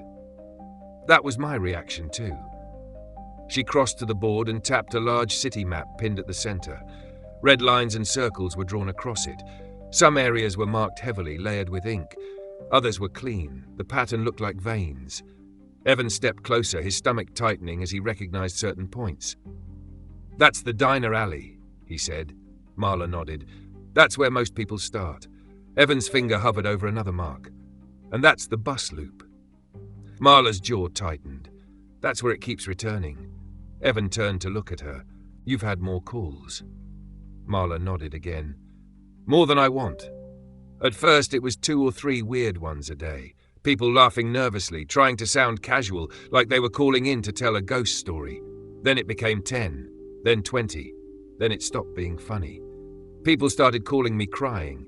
People started calling me whispering. People started calling me from payphones, refusing to give names. Evan stared at the board, then at the stacks of notes on Marla's desk. "How many tapes?" Marla hesitated. "I don't know. That's the problem. I don't know if it's 100 or 1,000. I don't know if it's spreading through people copying them or if something is making them appear. I don't know if there's one source or a dozen." Evan set the grocery bag on her desk and pulled the sleeves out. He laid them side by side, 4 brown paper sleeves like dead leaves. Marla stared at them, her eyes narrowing. "You got another one?" she said quietly. Evan nodded. "This one had writing. It told me to play it." Marla's mouth tightened. "Did you?" Evan didn't answer right away. He didn't like admitting it. He didn't like the weakness in it. But the truth was already in the room. "Yes," he said. Marla stared at him for a long moment. "What did it show?" Evan swallowed. "It showed my apartment. Live. Like there was a camera in the ceiling. Then it showed the bus loop again. And there was a man behind the fence. a real man. He was crying. He was begging. Then the tall thing touched him and he went blank. And then he looked into the camera and mouthed the words, "You watched." Marla's face went pale. She sat down slowly in her chair like her legs had decided to stop working. "A man," she repeated softly. Evan nodded. "A real one." Marla looked down at her notebook on the desk, fingers trembling slightly as she flipped pages. She found a page full of names and dates and scribbled notes. Evan saw one name circled twice. "Cal Mercer," Marla said quietly. Evan frowned. "Who's that?" Marla looked up at him, eyes wide. "A caller from 2 nights ago. He called from a payphone near the bus loop. He was crying. He kept saying he didn't mean to watch it. He kept saying he paused it by accident. He kept saying he couldn't stop thinking about the puddle. He told me he was going back there to see if it was real." Evan felt cold spread through his chest. "Did he call again?" Marla shook her head slowly. "No." Evan stared at the map again. The bus loop circle looked darker than the rest, thick with ink, like Marla had pressed hard when she drew it. He could feel the loop again, even here in this office, like the memory of it had weight. Wet pavement, streetlight glow, fence, darkness. "He's behind the fence," Evan said. Marla's throat bobbed as she swallowed. "I think so," she whispered. Evan turned toward the office window. He could hear the station outside, phones ringing, voices talking, a radio host laughing about something. Life continued. People continued. Somewhere in the city, someone was kneeling behind a fence in the rain, frozen in blankness. Marla stood up again, faster this time, anger sharpening her movements. She crossed to the corkboard and pointed at the red line she'd drawn across the city. "This is the spread," she said. "The calls match it. The tapes match it. It starts downtown, then pushes outward. Every time someone watches, they describe the same sequence. Alley, puddle, fence, loop. Then it changes. It starts coming closer to them, their hallway, their living room, their face." Evan's jaw clenched. "Like it's learning." Marla nodded. "Like it's learning." Evan stared at the tapes on the desk. "What's the point?" he asked quietly. "What does it want?" Marla's voice came out low and tight. "I think it wants permission." Evan frowned. "Permission for what?" Marla turned to him. "To cross," she said. Evan's stomach tightened. "Cross from where?" Marla pointed at the bus loop circle. "From behind that fence," she said. "From whatever space that is, from whatever darkness is pooling there."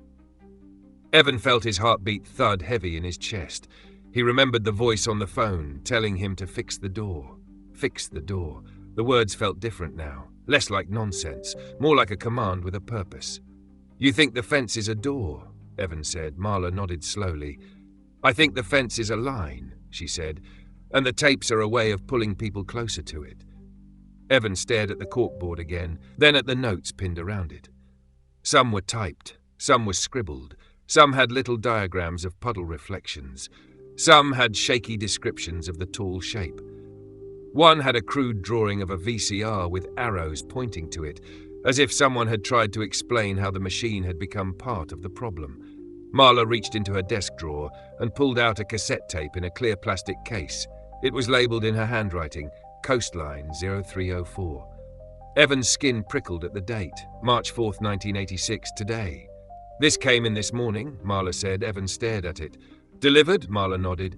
"No mail slot, no envelope. It was just sitting on the reception desk when the receptionist came in, like it had always been there." Evan swallowed. "Did you play it?" Marla's eyes flicked to the tape, then back to Evan. "Not yet," she said. "I was waiting for you." Evan felt anger flare, sharp and hot. "Don't," he said. Marla's jaw tightened. "Evan, we can't keep pretending we can ignore it. It's already inside people's homes. It's already inside their heads. You saw the man behind the fence. That's not theory anymore." Evan stared at the tape case in her hand. The urge to see it rose up in him like nausea. He hated that he wanted it. He hated that his body responded like it was being called. Marla set the tape case on the desk beside Evan's 4 sleeves. 5 tapes now. 5 pieces of the same sickness. Evan took a slow breath. "If we play it," he said, "we don't pause. We don't rewind. We don't copy." Marla nodded, agreed. Evan's eyes narrowed. "And we don't watch it alone." Marla nodded again, more firmly. "Agreed." They carried the tapes into the small studio next door, the one used for editing and playback. The room was cramped, full of equipment racks and cables, monitors stacked on shelves. It smelled like warm plastic and dust. Evan felt the hum of the machines in his bones. He hated how familiar it felt. He hated that he was in a room built for exactly this, a room designed to play recordings and broadcast them to the world. Marla slid the station tape into the VCR with careful hands. Evan stood beside her, arms folded, jaw clenched. The monitor flared blue, then static, then the image appeared. It was the bus loop. Wet pavement, street-light glow, fence, darkness beyond. Evan felt his stomach drop. He hadn't wanted it to be the loop again. He'd wanted something else, something that might prove the loop wasn't the center. But there it was, patient and waiting, like it knew they would come back. The camera glided forward. Rain shimmered on the pavement. The puddle came into view, reflecting the streetlight circle. Evan's chest tightened as the reflection sharpened. The tall shape was there, closer than ever. So close now that Evan could see the outline of its head clearly, the place where eyes should have been darker than the rest, like two hollows. It tilted its head slowly, as if it recognized them both. Marla inhaled sharply. Evan could hear her breathing, fast and shallow. The shape lifted its arm and pointed toward the fence. The camera moved toward the fence. Behind the chain link, something was visible now that hadn't been visible before. A gap. Not a physical hole, not a cut in metal, but a darkness that looked like it had depth. Like a doorway made of shadow. Evan felt his skin prickle as if the room temperature had dropped. Marla whispered, "That wasn't there last time." Evan swallowed. It's opening. On screen, the camera drifted closer. The darkness behind the fence seemed to thicken, the edges of it rippling like oil on water. The tall shape stood beside it now, half in the light, half in the dark, as if it belonged to both. Then, for the first time, the tape played sound that wasn't just rain and static. A voice came through the monitor, faint but clear, like someone speaking through a mouthful of water. "Fix." Evan's stomach twisted. The word wasn't shouted, it wasn't threatened. It was spoken like a reminder, like a promise. Marla's eyes widened. "Evan." The voice came again, a little louder. "Fix." Evan stared at the screen, his heart pounding. He felt the compulsion in his chest surge, pulling him toward the monitor, toward the fence, toward the darkness behind it. The tape hissed softly, then the screen flickered. For a brief moment, the bus loop vanished. Evan's apartment hallway appeared instead, filmed from above, looking down at his door. The taped mail slot was visible. The duct tape peeled away. The welcome mat sat in place. The hallway light flickered. A brown sleeve slid through the mail slot. Then the image snapped back to the bus loop. Marla's face had gone pale. Evan felt his throat tighten. The tape wasn't just showing places. It was showing them, connecting them, stitching the city together through screens and reflections. On screen, the tall shape lifted its arm again. This time it didn't point at the fence. It pointed straight at the camera, straight at them. The voice came one last time, clear and close. "Fix the door." The monitor went to static. The VCR clicked. The tape stopped. Marla and Evan stood in the cramped studio, breathing hard, the hum of the station equipment filling the silence like a heartbeat. Evan stared at the dead screen and felt the weight of the words settle into him, heavy and certain. Fix the door. It wasn't a metaphor anymore. It was an instruction. Marla looked at Evan, eyes wide and wet. "What does that mean?" she whispered. Though her voice sounded like she already knew, Evan stared at the blank monitor, the static fading into nothing, and felt a cold certainty settle into his bones. "It means it wants us to open it," Evan said. Chapter 8, Wet Hands. Evan didn't drive home right away after the station tape stopped. He and Marla stood in the cramped studio for a long time, both of them breathing too hard for people who hadn't moved. The hum of equipment filled the room, steady and indifferent. A machine rack clicked softly as a fan turned on, and Evan flinched, his body still expecting every mechanical sound to lead into something worse. Marla looked like she wanted to speak, but every time she opened her mouth, she seemed to reconsider. Words felt weak now. Words felt like the kind of thing you used when you still believed the world had rules. Eventually, Marla shut off the monitor, as if turning it dark could erase what they'd seen. The screen went black, reflecting their faces faintly. Evan caught his own reflection for a second and hated the way he looked. Not scared exactly, not panicked, More like a man who had realized he'd already stepped onto a bridge and the bridge was narrowing behind him. Marla walked him back through the hallway toward the lobby. People were still working. Phones still rang. A radio host still laughed at something in the studio. It was obscene how normal it all looked. Evan wanted to grab someone by the shoulders and shake them, tell them to stop talking about traffic updates and weather and giveaways because something was crawling through the city in the shape of videotape. But he didn't. He walked quietly beside Marla, carrying his grocery bag with the sleeves inside like a sack of bricks. At the lobby doors, Marla stopped and looked at him. Her eyes were bloodshot, but sharp. "Don't go back alone," she said. Evan gave a humorless breath that wasn't quite a laugh. "I live alone." Marla's jaw tightened. "Then don't be alone tonight," she said. "Come to my place, or I'll come to yours." Evan hesitated, and in that hesitation he felt the stubborn part of himself rise, the part that didn't like needing help, the part that didn't like sharing space, the part that believed solitude was safer because at least solitude didn't betray you. Then he thought of his living room camera angle. The on-screen smile, the voice on the phone, the tape sliding through his mail slot like the building itself was cooperating. He nodded once. "Come to mine," he said. "I want to see if it comes back." Marla's eyes narrowed. "Evan, that's not a plan. That's bait." Evan stared at her. "I know." Marla didn't like it, but she didn't argue further. She just nodded once, slow and grim, like she'd accepted that they were past the point of good decisions. She told him she'd meet him there after her shift ended.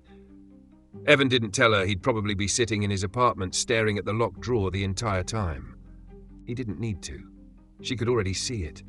The drive home felt longer than usual. The rain had thickened again, turning the streets into dark mirrors.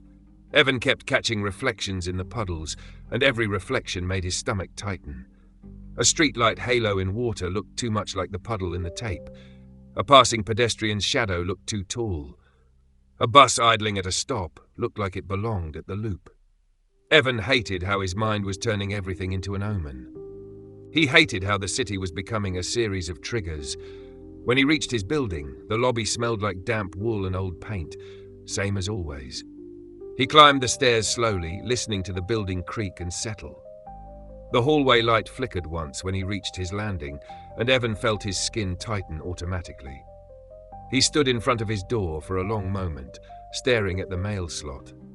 The duct tape was still there, pressed flat, holding the metal flap shut like a bandage. Evan unlocked the door and stepped inside. His apartment looked normal. The television was off. The VCR display was dark. The kitchen counter was clean. The drawer lock was still in place.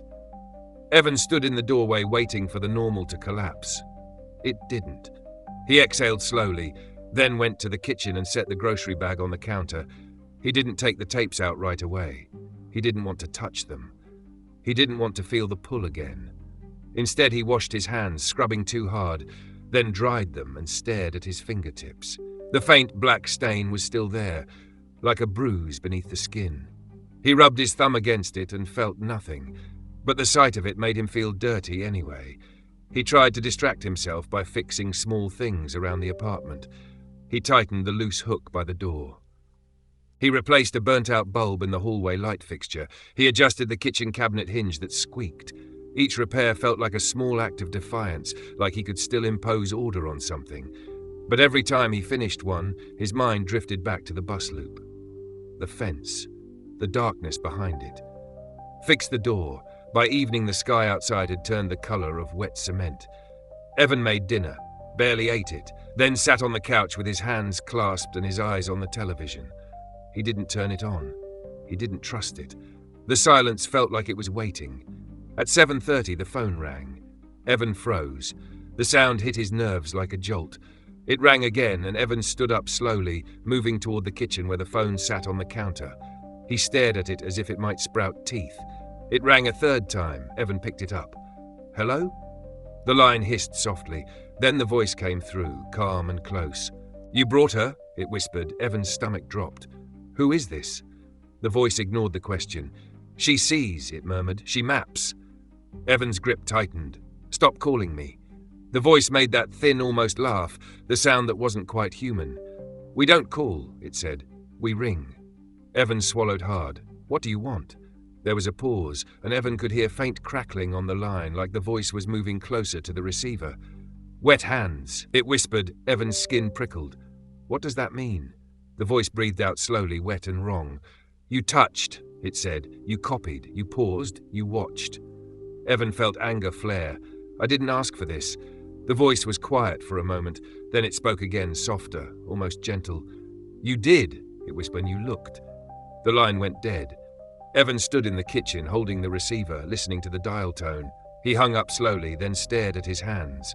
His fingertips looked normal. Almost. The faint black shadow still clung under the skin, and Evan suddenly hated his hands. He hated the way they had reached for the pause button. He hated the way they had pressed record. He hated the way they had lifted the tape out of the sleeve like it was just a tape. He went to the sink and scrubbed his hands again, harder, until the skin on his knuckles reddened. The stain didn't vanish.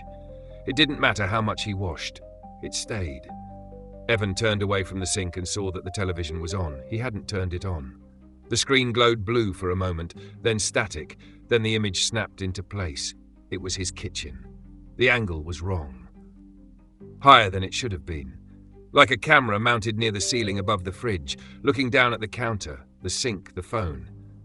Evan could see himself standing there, hands wet, shoulders tight. He could see the grocery bag on the counter. He could see the locked drawer beneath, the cheap lock glinting. Evan's mouth went dry. He looked up toward the ceiling, searching for a camera. There was nothing. Just a vent, a light fixture. Ordinary. On screen, his wet hands lifted slowly. Evan's wet hands did not move. But on the television, they moved anyway, rising as if someone else was lifting them. Evan stared at the screen, heart pounding, and felt a cold wave roll through him. The tape wasn't just recording him now. It wasn't just watching. It was taking pieces. It was borrowing motions. Practicing. On screen, Evan's head turned toward the locked drawer. In real life, Evan did not turn. But his eyes flicked toward it anyway. Drawn by the movement on screen, like a puppet watching its own strings. The camera on the television zoomed in on the drawer lock. The cheap metal glinted. The image held there for several seconds, as if the tape wanted him to notice how weak it was. Then the lock clicked. Evan's breath caught. The drawer did not open on its own, but Evan heard the click clearly in his kitchen, not just through the television. The lock had released. The drawer was no longer sealed. Evan stepped toward it without thinking. His hand reached out, fingers trembling, and he stopped himself at the last second. He stared at his own hand hovering over the drawer pull, wet and shaking. No, he whispered. The television hissed softly, the static under the rain swelling like a whispering crowd. The drawer slid open, not all the way. Just an inch, enough for darkness to show in the gap. Evan backed away, breathing hard. His heart hammered so loud he could hear it in his ears. The drawer opened another inch. A brown sleeve slid forward inside, pushed by something unseen. Evan's stomach twisted. He felt the compulsion surge again, strong and sickening, pulling him toward it. His body wanted to reach in. His body wanted to take it. His body wanted to play it. The tape had trained that response into him like a reflex. The apartment door knocked. Evan froze. The knocking came again, sharper this time. Evan turned toward the door, breathing shallow. He moved to the peephole, half expecting to see the tall shape standing there. Instead, he saw Marla, damp from rain, her hair darker, her face tense. Evan unlocked the door and let her in quickly, then locked it behind her. Marla stepped into the living room and immediately saw the television. She saw the image of the kitchen. She saw the drawer half open. She saw Evan's wet hands on screen moving in ways he wasn't moving. Her face went pale. "Evan," she whispered.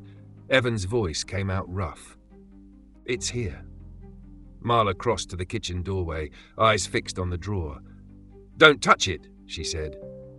"I'm not," Evan said, though his hands twitched at his sides like they wanted to disobey. Marla stepped closer to the drawer, careful like she was approaching a wild animal. She leaned down slightly, staring into the crack. The darkness inside looked thicker than it should have. Not just shadow, depth. Like the inside of the drawer was longer than the drawer itself. Marla swallowed. "It's not just tapes," she whispered. "It's space." Evan stared at the drawer, breathing hard. It opened the lock. Marla nodded slowly. "It doesn't need your permission anymore," she said. Not for small things. The television hissed again, louder, and the kitchen image flickered. For a brief moment, the bus loop flashed on screen, wet pavement under the streetlight, the fence looming. Then it snapped back to the kitchen. Marla straightened, eyes wide. "It's connecting them," she said. "Your drawer, the loop, the fence. It's making shortcuts." Evan felt cold spread through his chest. Fix the door.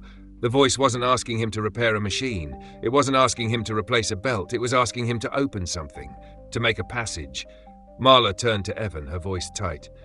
"We need to get rid of them," she said. Evan shook his head. "How? Burn them? Smash them? They'll just come back." Marla's jaw clenched. "Then we stop feeding it," she said.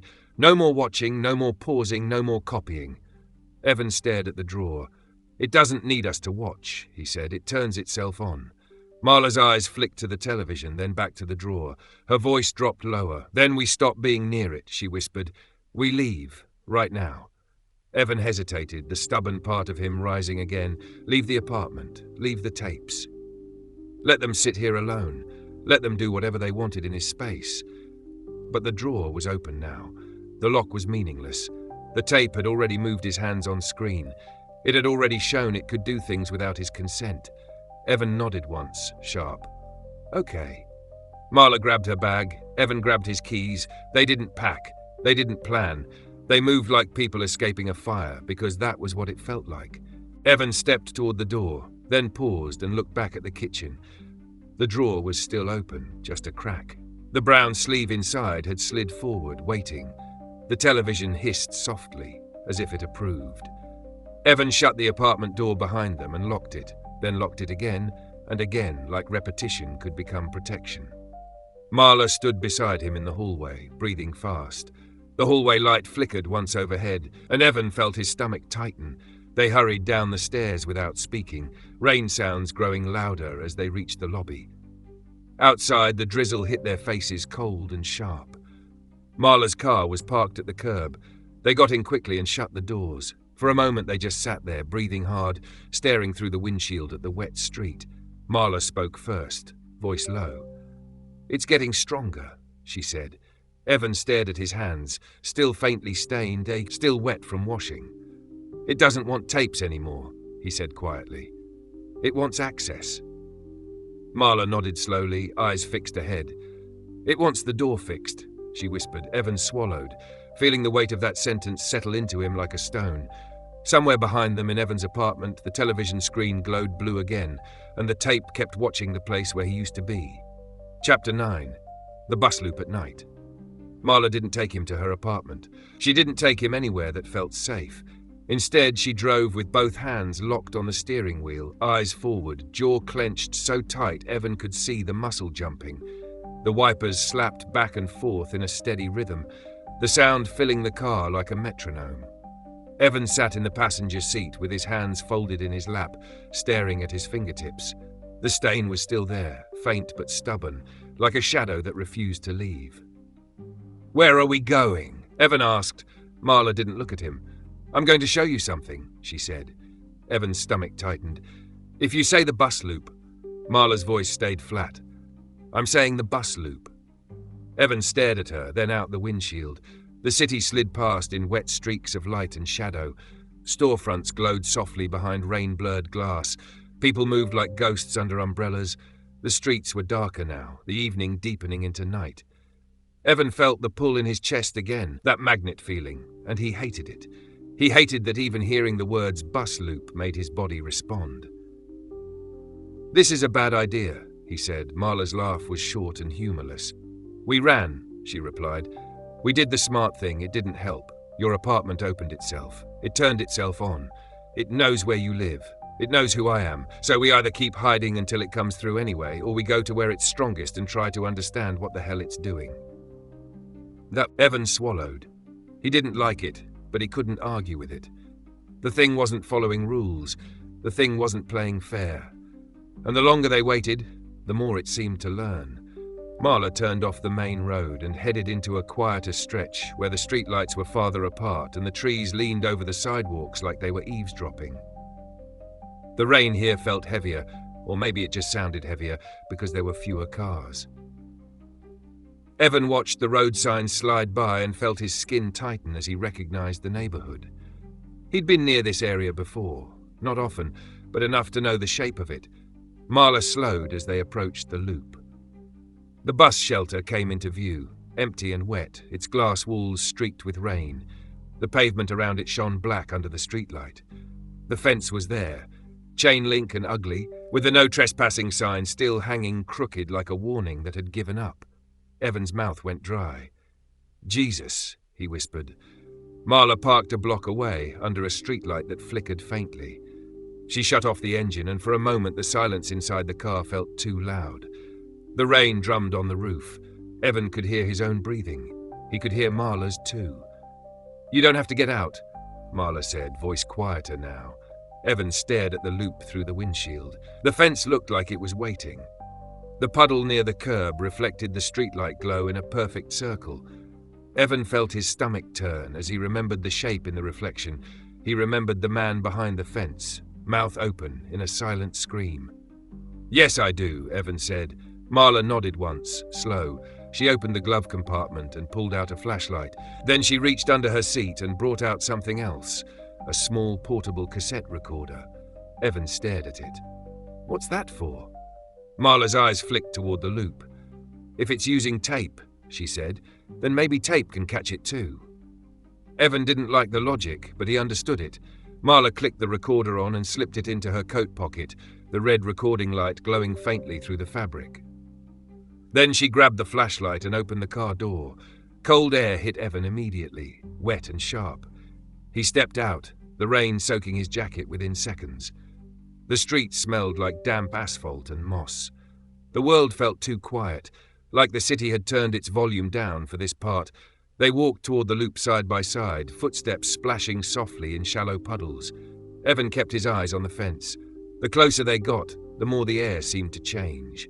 It wasn't colder exactly. It was heavier, like the rain here fell slower, thicker, like the night had more substance.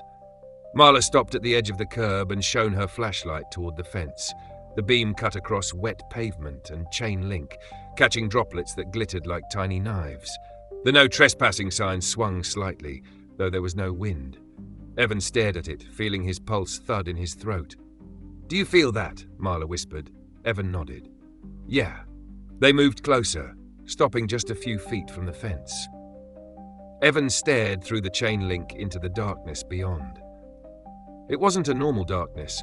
It didn't look like an empty lot.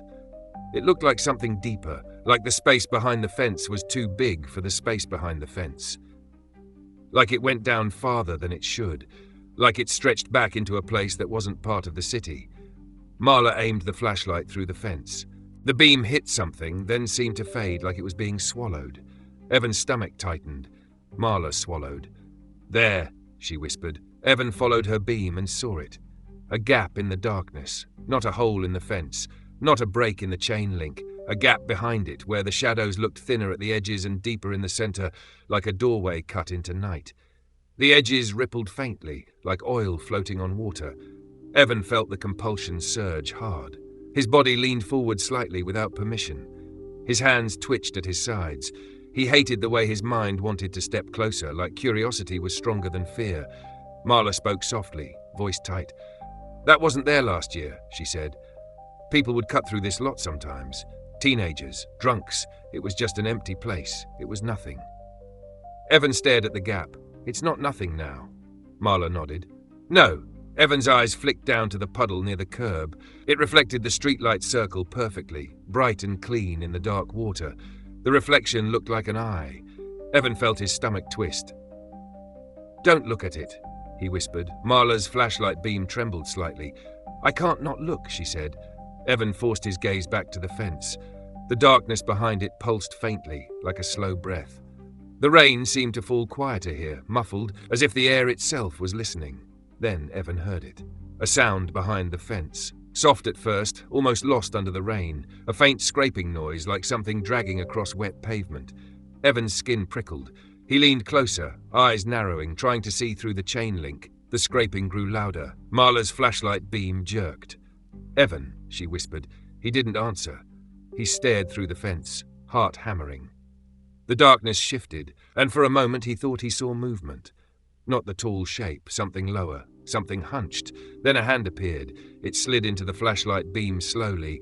Fingers splayed on the wet pavement behind the fence. The hand was pale and shaking, nails dirty. Water ran down the knuckles. Evan's breath caught.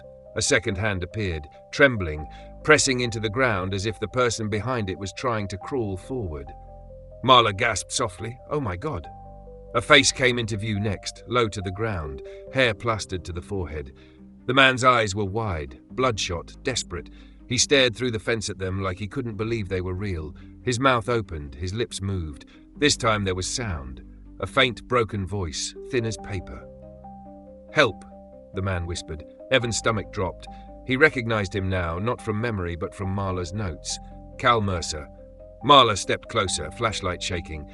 "Cal," she said softly, voice cracking. "Cal, can you hear me?" Cal's eyes flicked toward her voice. He nodded weakly, then shook his head like the motion hurt. He dragged himself forward another inch, hands slipping on wet pavement. "Please," he whispered again. "Please don't watch." Evan's throat tightened. "We're not watching," he said, though he knew how stupid it sounded. He was watching right now. He couldn't not. Cal's eyes widened in panic. "You already did," he rasped. "You already did." Marla crouched slightly, gripping the fence.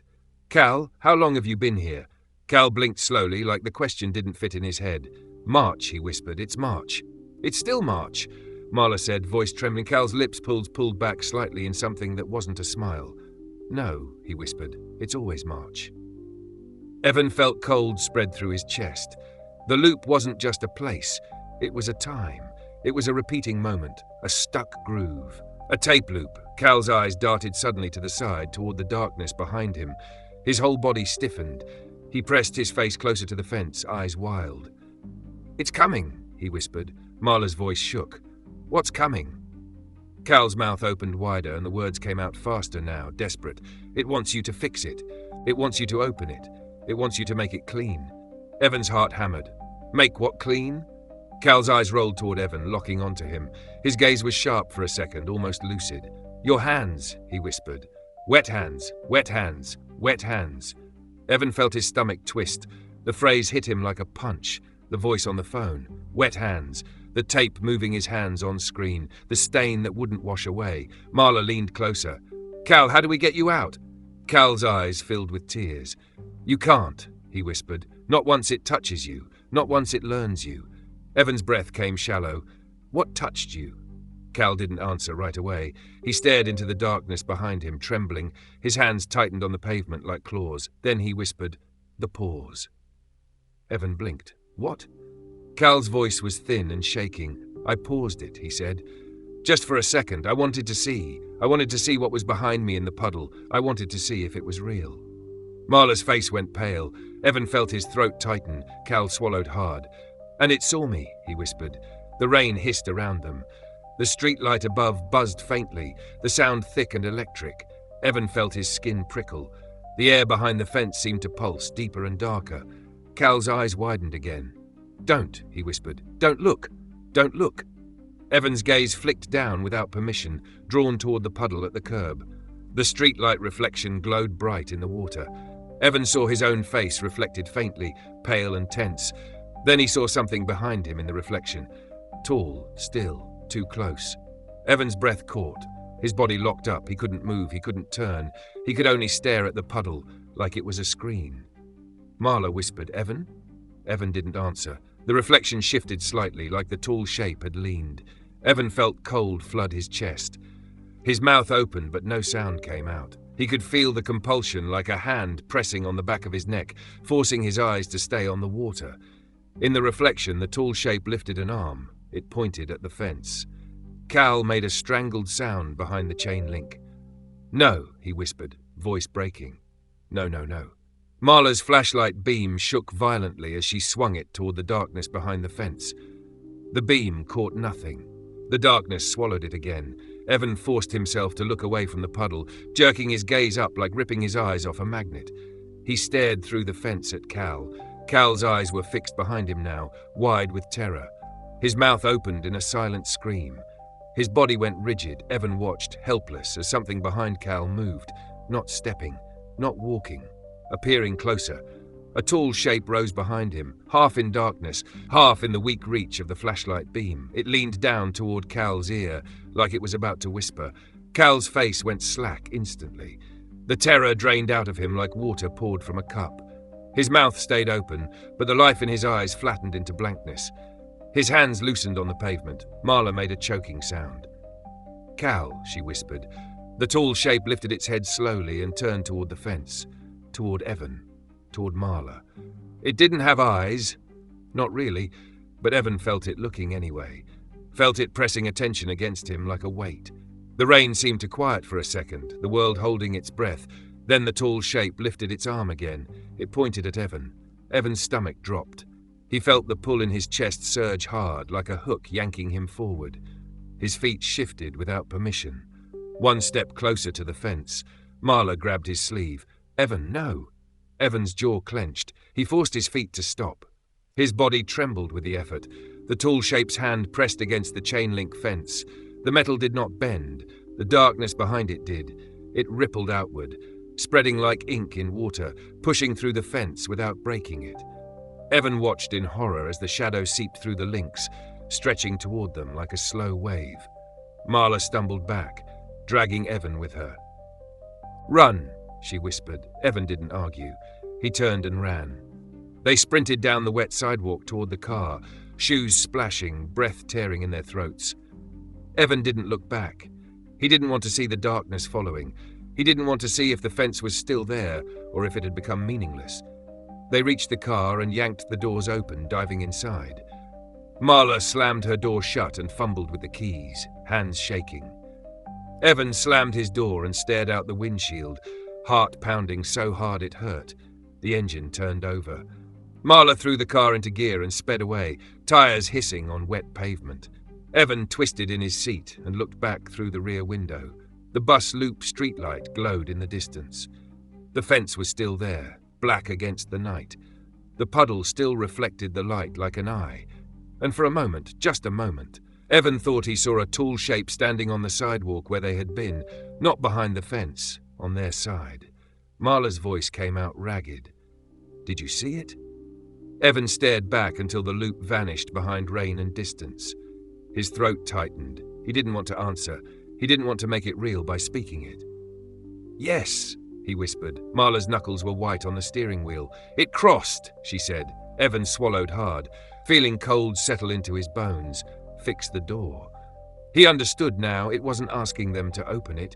It was telling them it already had. Chapter 10. The Second Reflection. They didn't speak for the first 10 minutes. Marla drove like the city was trying to grab the tires, like the rain itself had hands. The wipers slapped back and forth, the headlights carved a narrow tunnel through wet darkness, and Evan sat stiff in the passenger seat with his shoulders tight and his hands clenched in his lap. His heartbeat wouldn't slow. It stayed high and ugly, pounding in his throat like a warning siren. Evan kept seeing Cal's face. Not the terror, not the pleading, but the moment it went blank. The moment the fear drained out of him like someone had pulled a plug. That blankness was worse than screaming. Screaming meant there was still a person inside. Blankness meant something had stepped in and turned the person off. Marla's breath came in short bursts. She wasn't crying, but her eyes looked wet. The city lights slid past in smeared colors. Evan stared at the road ahead, then at the rain streaking down the windshield, then down at his hands. The faint black stain was still there, and now he hated it with a new intensity. It wasn't just a mark, it was a signature. Marla finally spoke, voice tight. It was on the sidewalk. Evan nodded once. He didn't trust his voice. If he spoke too much, he might start shaking. If he started shaking, he might not stop. Marla swallowed. That fence didn't stop it anymore. Evan stared out at the dark street. It never stopped it, he said quietly. It just slowed it down, like a locked door slows down someone who's patient. Marla's jaw clenched. It seeped through the chain link, she said. Like smoke, like ink. That's not something a person does. Evan let out a slow breath.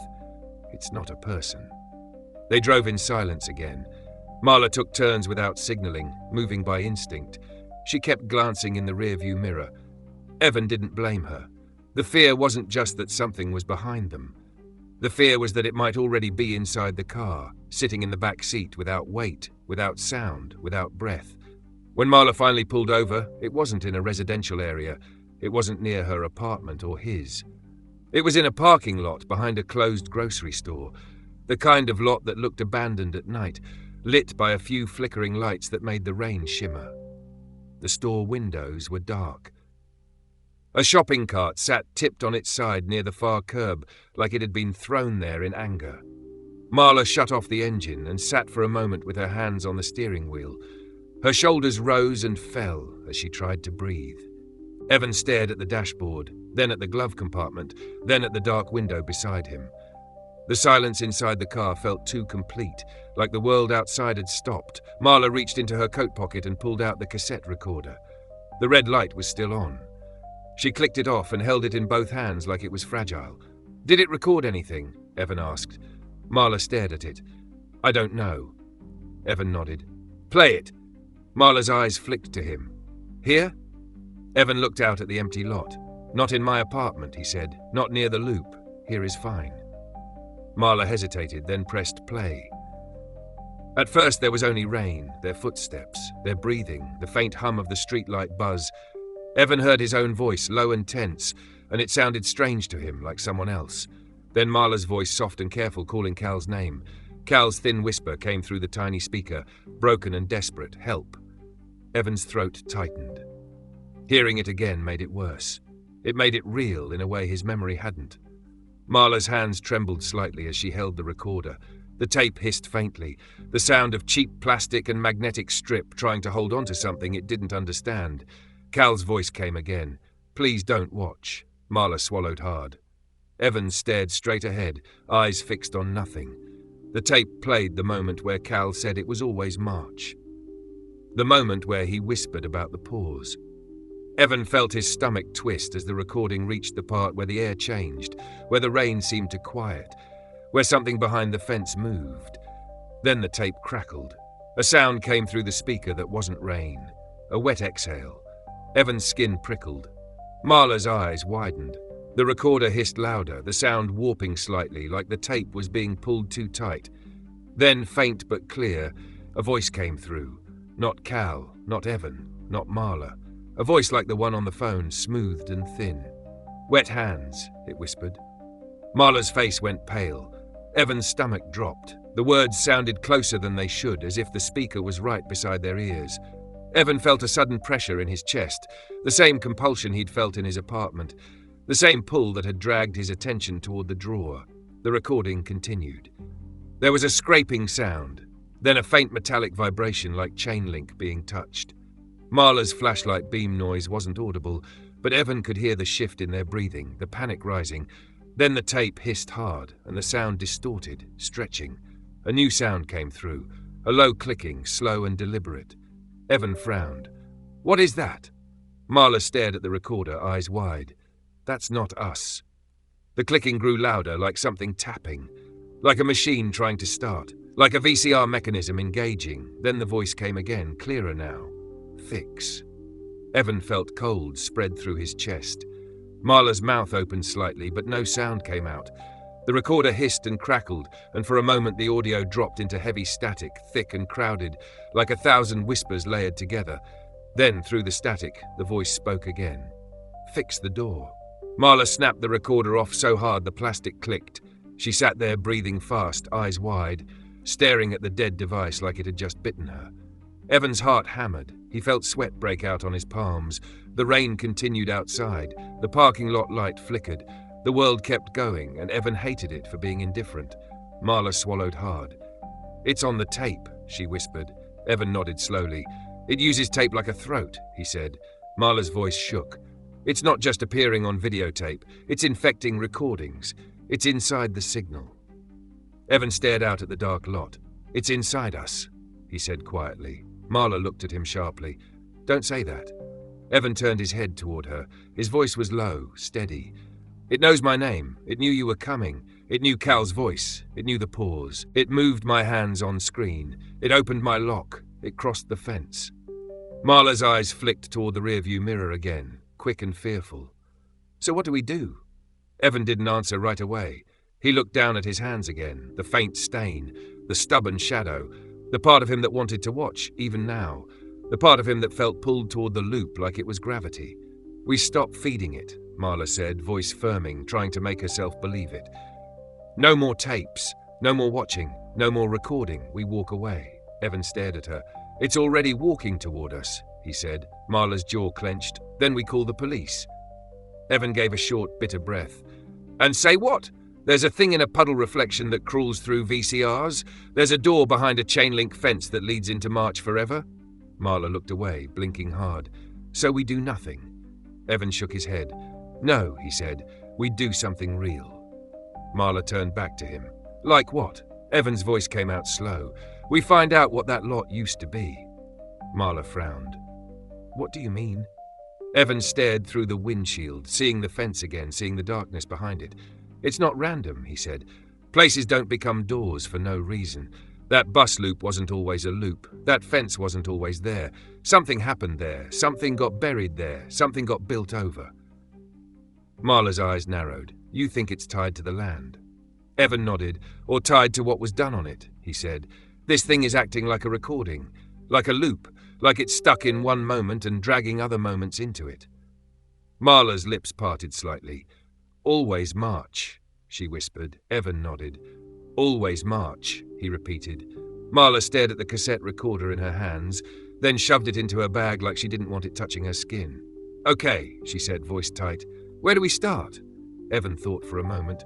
"City records," he said. "Old maps, newspapers, anything. We need to know what that lot was before it was fenced off."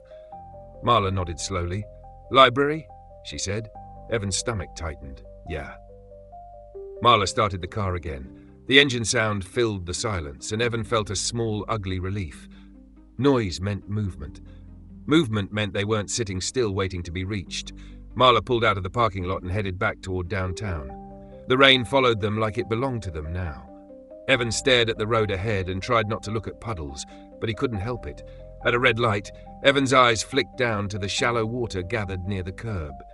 The streetlight reflection glowed bright. Evan saw his own face faintly in it, pale and tense. Then he saw another reflection beside his. Not Marla's, not the car. A tall shape, standing too close, just outside the frame of reality. Evan's breath caught. His hands clenched hard on his knees.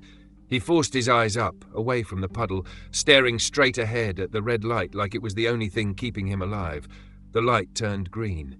Marla drove on. Evan didn't tell her what he'd seen, because he already knew what it meant. The fence wasn't the only door anymore. The door was wherever they looked. Chapter 11. The archives room. Marla parked 2 blocks from the Vancouver Public Library because she didn't want to leave the car right out front like they were tourists. Evan didn't ask why. He understood the feeling. When something was hunting you, you started acting like everything you did might leave a scent. You started thinking like prey. Evan hated that. He hated that his mind was shifting into it without permission. The rain had eased into a fine mist by the time they walked toward the library, but the air still felt soaked. The streets glistened under streetlights, and every puddle looked like it could hold a face. Evan kept his eyes up, fixed on signs, on windows, on anything that wasn't water. Marla walked a step ahead, shoulders squared, jaw tight. She looked like she was trying to turn fear into anger, because anger felt more useful. The library rose out of the night like a clean block of light and glass. Even at this hour there were people inside, silhouettes moving between shelves, heads bent over tables. The place had a quiet authority to it, the kind you felt in churches and hospitals, a sense that the building itself expected you to behave. Evan had always liked libraries. They made the world feel organized. Books went on shelves. Knowledge had spines. Answers existed somewhere, even if you didn't have them yet. They stepped inside and the warm air hit Evan's face, smelling faintly of paper and carpet and something lemony that reminded him of school hallways. The lights were bright and even. The floors were clean. The noise was soft and human, murmurs and footsteps and the occasional cough. Evan felt a thin layer of tension peel off his shoulders. Not relief exactly, but a temporary lowering of the volume. Marla went straight to the front desk. The librarian on duty was a woman in her 50s with glasses on a chain and a cardigan that looked like it had survived several decades of coffee stains and disappointment. She glanced up at them with the expression of someone who had seen every kind of human panic and decided most of it wasn't worth reacting to. "Can I help you?" she asked. Marla smiled in a way that didn't reach her eyes. "We're looking for old city records," she said. "Maps, zoning, property history, anything on a fenced lot near a bus loop off Hastings." The librarian's eyebrows rose slightly. "That's specific." Evan stood beside Marla, hands in his jacket pockets, trying to look normal. He felt like he had the word hunted written across his forehead. Marla added, "It's for a radio segment." The librarian's expression softened just a fraction, the way people's faces did when you gave them a reason that fit inside their understanding of the world. "Local history," she said, nodding. "We have archives access. You'll need to fill out a request slip and show ID." Marla handed over her driver's license. Evan hesitated, then did the same. The librarian examined them with the slow, careful attention of someone checking for fraud, then slid the IDs back. "Archives room is downstairs," she said. "You'll sign in. No food or drink, pencils only." Marla nodded. "Thank you." They moved toward the stairs. Evan glanced around the main floor as they walked. People sat at tables with open books and notebooks. A teenager leaned over a magazine rack. A man in a raincoat typed on a public computer, his face lit by the screen. Everything looked ordinary. Evan wanted to believe ordinary was contagious. He wanted to believe that if he stayed in a place like this long enough, the nightmare would start to feel ridiculous. But the thought of the bus loop sat in his chest like a stone. It didn't go away just because the lights were bright. Downstairs, the air changed. It was cooler and drier, smelling more strongly of paper and dust. The lighting was dimmer, softer, like the library didn't want to glare at the past. A sign on the wall read "Local History and Archives," and Evan felt his stomach tighten. It sounded official. It sounded like the kind of place where answers lived. The archives room had long tables and filing cabinets, and behind a counter sat another staff member, a thin man with a neat mustache and a bored expression. He looked up at them, eyes flicking to their damp jackets.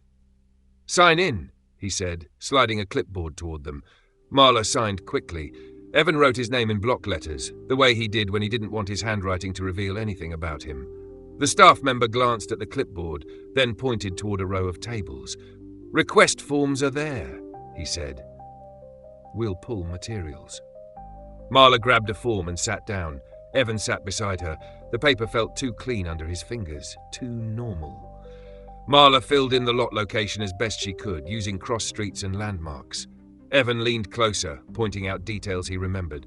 The bus shelter, the crooked sign, the fence line, the puddle near the curb that always seemed to be there no matter how dry the day was. Marla wrote it all down, then handed the form back to the staff member. The mustached man read it, expression unchanged. "Give us a bit," he said. They waited at the table in silence.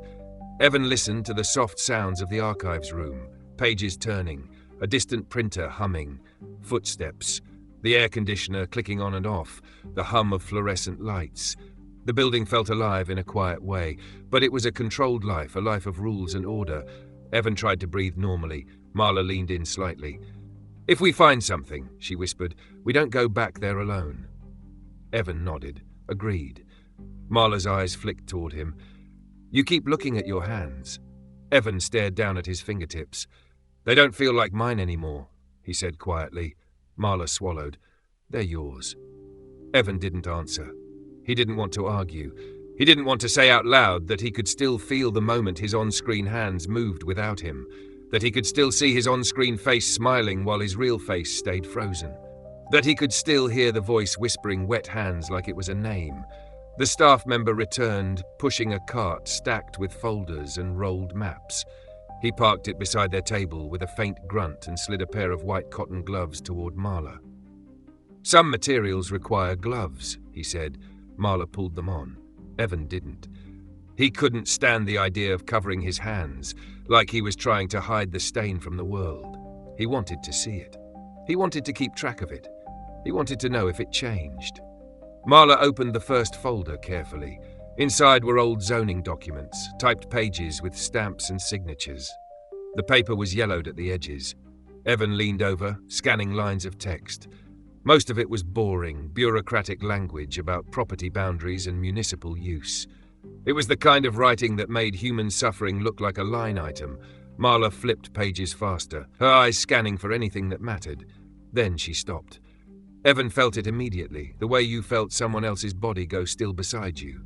He looked at the page she'd paused on. There was a heading. Property Use Reclassification, March 1986. Evan's throat tightened. He stared at the date. March again. Always March. Marla's voice came out low. It was reclassified, she whispered. Right when this started. Evan swallowed. What was it before? Marla traced her gloved finger down the page. Industrial holding, she said. Prior use, municipal storage. Evan frowned. Storage for what? Marla flipped to the next page. There was a list, not detailed enough to make Evan's stomach tighten. Scrap metal, discarded appliances, electrical components, audio-visual equipment. Evan stared at the words. His mouth went dry. VCRs, he whispered. Marla looked up at him. Yeah. Evan felt cold spread through his chest. The bus loop lot had been a dump. A place where broken machines were stacked and forgotten. A place where old tapes might have been thrown away.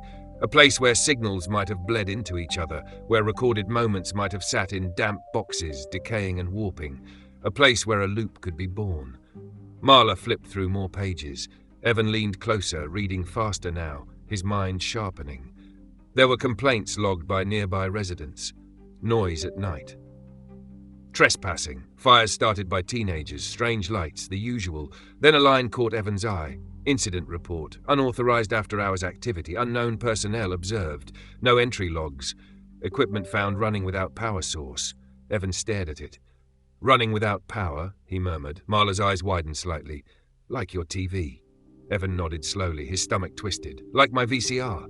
Marla turned to another folder, this one thicker, filled with photocopied newspaper clippings. She pulled one free carefully and flattened it on the table. The headline was small, buried in a local section, the kind of story most people would skim past.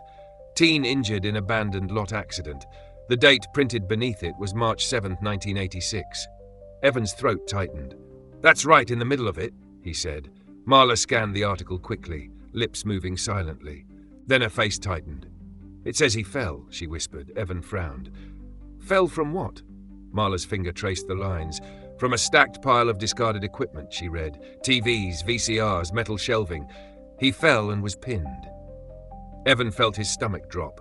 He imagined a kid in the rain climbing a pile of old machines, slipping, falling into a tangle of metal and glass.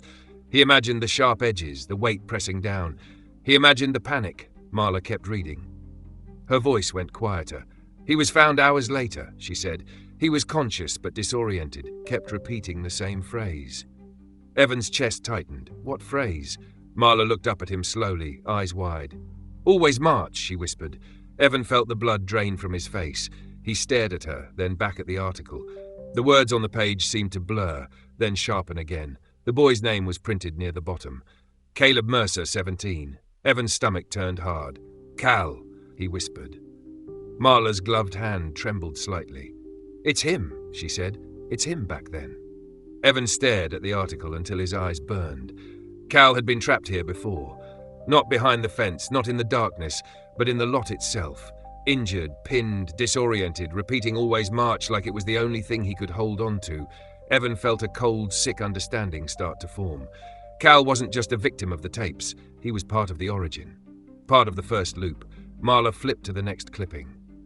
Missing person. Local teen not seen since hospital release.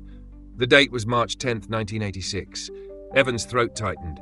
He disappeared. Marla nodded slowly. After he got out, she whispered. After he survived. Evan stared at the clippings. The lot wasn't just a dump. It wasn't just a bus loop. It was a place where a person had been trapped, injured and then lost. A place where time might have snagged like tape in a machine. Marla pulled another item from the folder. This one wasn't a newspaper clipping. It was a photocopy of a police report. The ink was faded, but readable. Sub-reports hearing voices from within. Discarded equipment. Subject reports the screen is still on despite power being disconnected. Subject reports it wants me to look. Evan's skin prickled. He could almost hear Cal saying it. The screen is still on. It wants me to look. Marla turned the page and froze again. Evan leaned in. There was a handwritten note at the bottom, likely from an officer who didn't know what to do with it. Subject repeats phrase, wet hands. Evan's breath caught. His fingertips tingled. He stared at the words until they felt like they were crawling. Marla's voice shook. "It's the same phrase," she whispered. "The same one it said to you." Evan nodded slowly. "It's been saying it since the beginning," he murmured. Marla looked at him, eyes wide with a new kind of fear. "Evan," she said, voice low, "what if it isn't just a phrase?" Evan swallowed. "What do you mean?" Marla's gloved hand hovered over the report. "What if it's a condition?" she whispered. "A requirement, like a ritual." Evan's stomach twisted. He remembered washing his hands in his kitchen. The wetness, the stain, the tape moving his hands on screen. Wet hands. He stared down at his own hands, bare on the table. They were dry now, but he could still feel the memory of water on them. He could still feel the compulsion. Marla kept flipping through documents, faster now, like she was trying to outrun the dread. She pulled out an old map, the paper stiff and crackling. The lot was marked clearly, outlined in black. But what caught Evan's eye was what was printed beneath it. Former site, Rainier Electrical Storage Depot, decommissioned 1979. Evan frowned. "Rainier," he said quietly. Marla looked up. "What?" Evan's mind clicked. "Rain City Video," he murmured. "Glenn's store." Marla stared at him. "You think it's connected?" Evan nodded slowly. "Names don't mean much," he said, "until they mean everything." Marla swallowed hard and pointed at another note on the map, handwritten in faded ink. "Power conduit runs under lot." Disconnected, but line remains. Evan felt cold spread through his chest. A line remains, like a cable still plugged into something, like a vein still feeding something. Marla leaned back in her chair slowly, as if her body had reached its limit for information. She stared at the documents spread across the table like they were pieces of a dead animal. "It's not just haunting people," she whispered. "It's infrastructure." Evan nodded. "It's a system," he said quietly. "It's a loop." Marla's eyes flicked toward the rolled maps on the cart. "There has to be something else," she said. "Something that explains why it started now. Why March?" Evan stared at the dates again. March 7th. March 10. March 1986, reclassification. Always March. It felt like a stuck record. It felt like a moment that never ended. Marla reached into the folder again and pulled out a final clipping. This one was smaller, almost an afterthought. City plans new bus turnaround site, temporary fencing installed. Date, March 12th, 1986. Evan's throat tightened. "That's when the fence went up." Marla nodded slowly. "They fenced it off," she whispered. "They tried to contain it." Evan stared at the bus loop map. "And maybe that's when it became a door," he said. "When they made a boundary and something on the other side started pushing back." Marla's voice came out thin. "So what do we do?" she whispered. Evan didn't answer right away. He stared at the papers, at Cal's name, at wet hands, at the note about equipment running without power, at the conduit line remaining. The pieces were forming a picture he didn't want to see. He leaned forward slowly, elbows on the table, hands spread. "We go back," he said. Marla's eyes widened. "Evan, no." Evan's voice steady. "To watch," he said. "Not to pause, not to feed it." Marla swallowed hard. "Then why?" Evan stared at the map, at the fenced lot outlined like a wound. "Because it crossed," he said quietly. "And if we don't understand what opened, it's going to open everywhere." Marla's jaw clenched. "And you think you can fix it?" Evan looked down at his hands again. The faint stain, the stubborn shadow, the hands that fixed machines for a living. "I think it picked me for a reason," he said. Marla stared at him, fear and anger and something else mixing in her expression. "This is insane," she whispered. Evan nodded. "Yeah," he said, "it is." They gathered the papers carefully, stacking them back into folders like putting bones back into a body. Marla signed out the materials. The mustached staff member watched them with bored eyes, unaware he'd just handed them a map of a nightmare. As they climbed the stairs back to the main floor, Evan felt the library's bright normality wrap around him again. People sat reading. Someone laughed softly near a table. A child whispered to a parent. The world looked safe here, but Evan knew it wasn't. Safety was just a lighting choice. When they stepped outside, the rain had returned in full, cold and steady. The streetlights glowed in wet halos. Evan kept his eyes up, refusing to look down at puddles. But as they walked toward the car, Evan caught something in the corner of his vision. A reflection in the glass of a storefront. Two figures walking side by side, Evan and Marla. And behind them, just a few steps back, a tall shape moving without sound. Evan's breath caught. His body went cold. He forced himself not to turn around. He forced himself to keep walking. Marla's voice came out tight beside him. "Evan," she whispered. He didn't answer. He couldn't, because he knew she had seen it too. And the worst part was this. In the reflection, the tall shape wasn't chasing them. It was following them like it belonged. Chapter 12. The Conduit Line. They didn't run. That was the first thing Evan noticed about himself as they walked to the car. His heart was hammering, his throat was tight, his skin felt too small for his body, but his feet didn't break into a sprint. He didn't grab Marla and yank her down the sidewalk. He didn't whirl around and shout into the rain. He kept walking at the same pace, step after step, like a man pretending he still had control of his legs. Marla stayed beside him, shoulders stiff, her eyes fixed forward.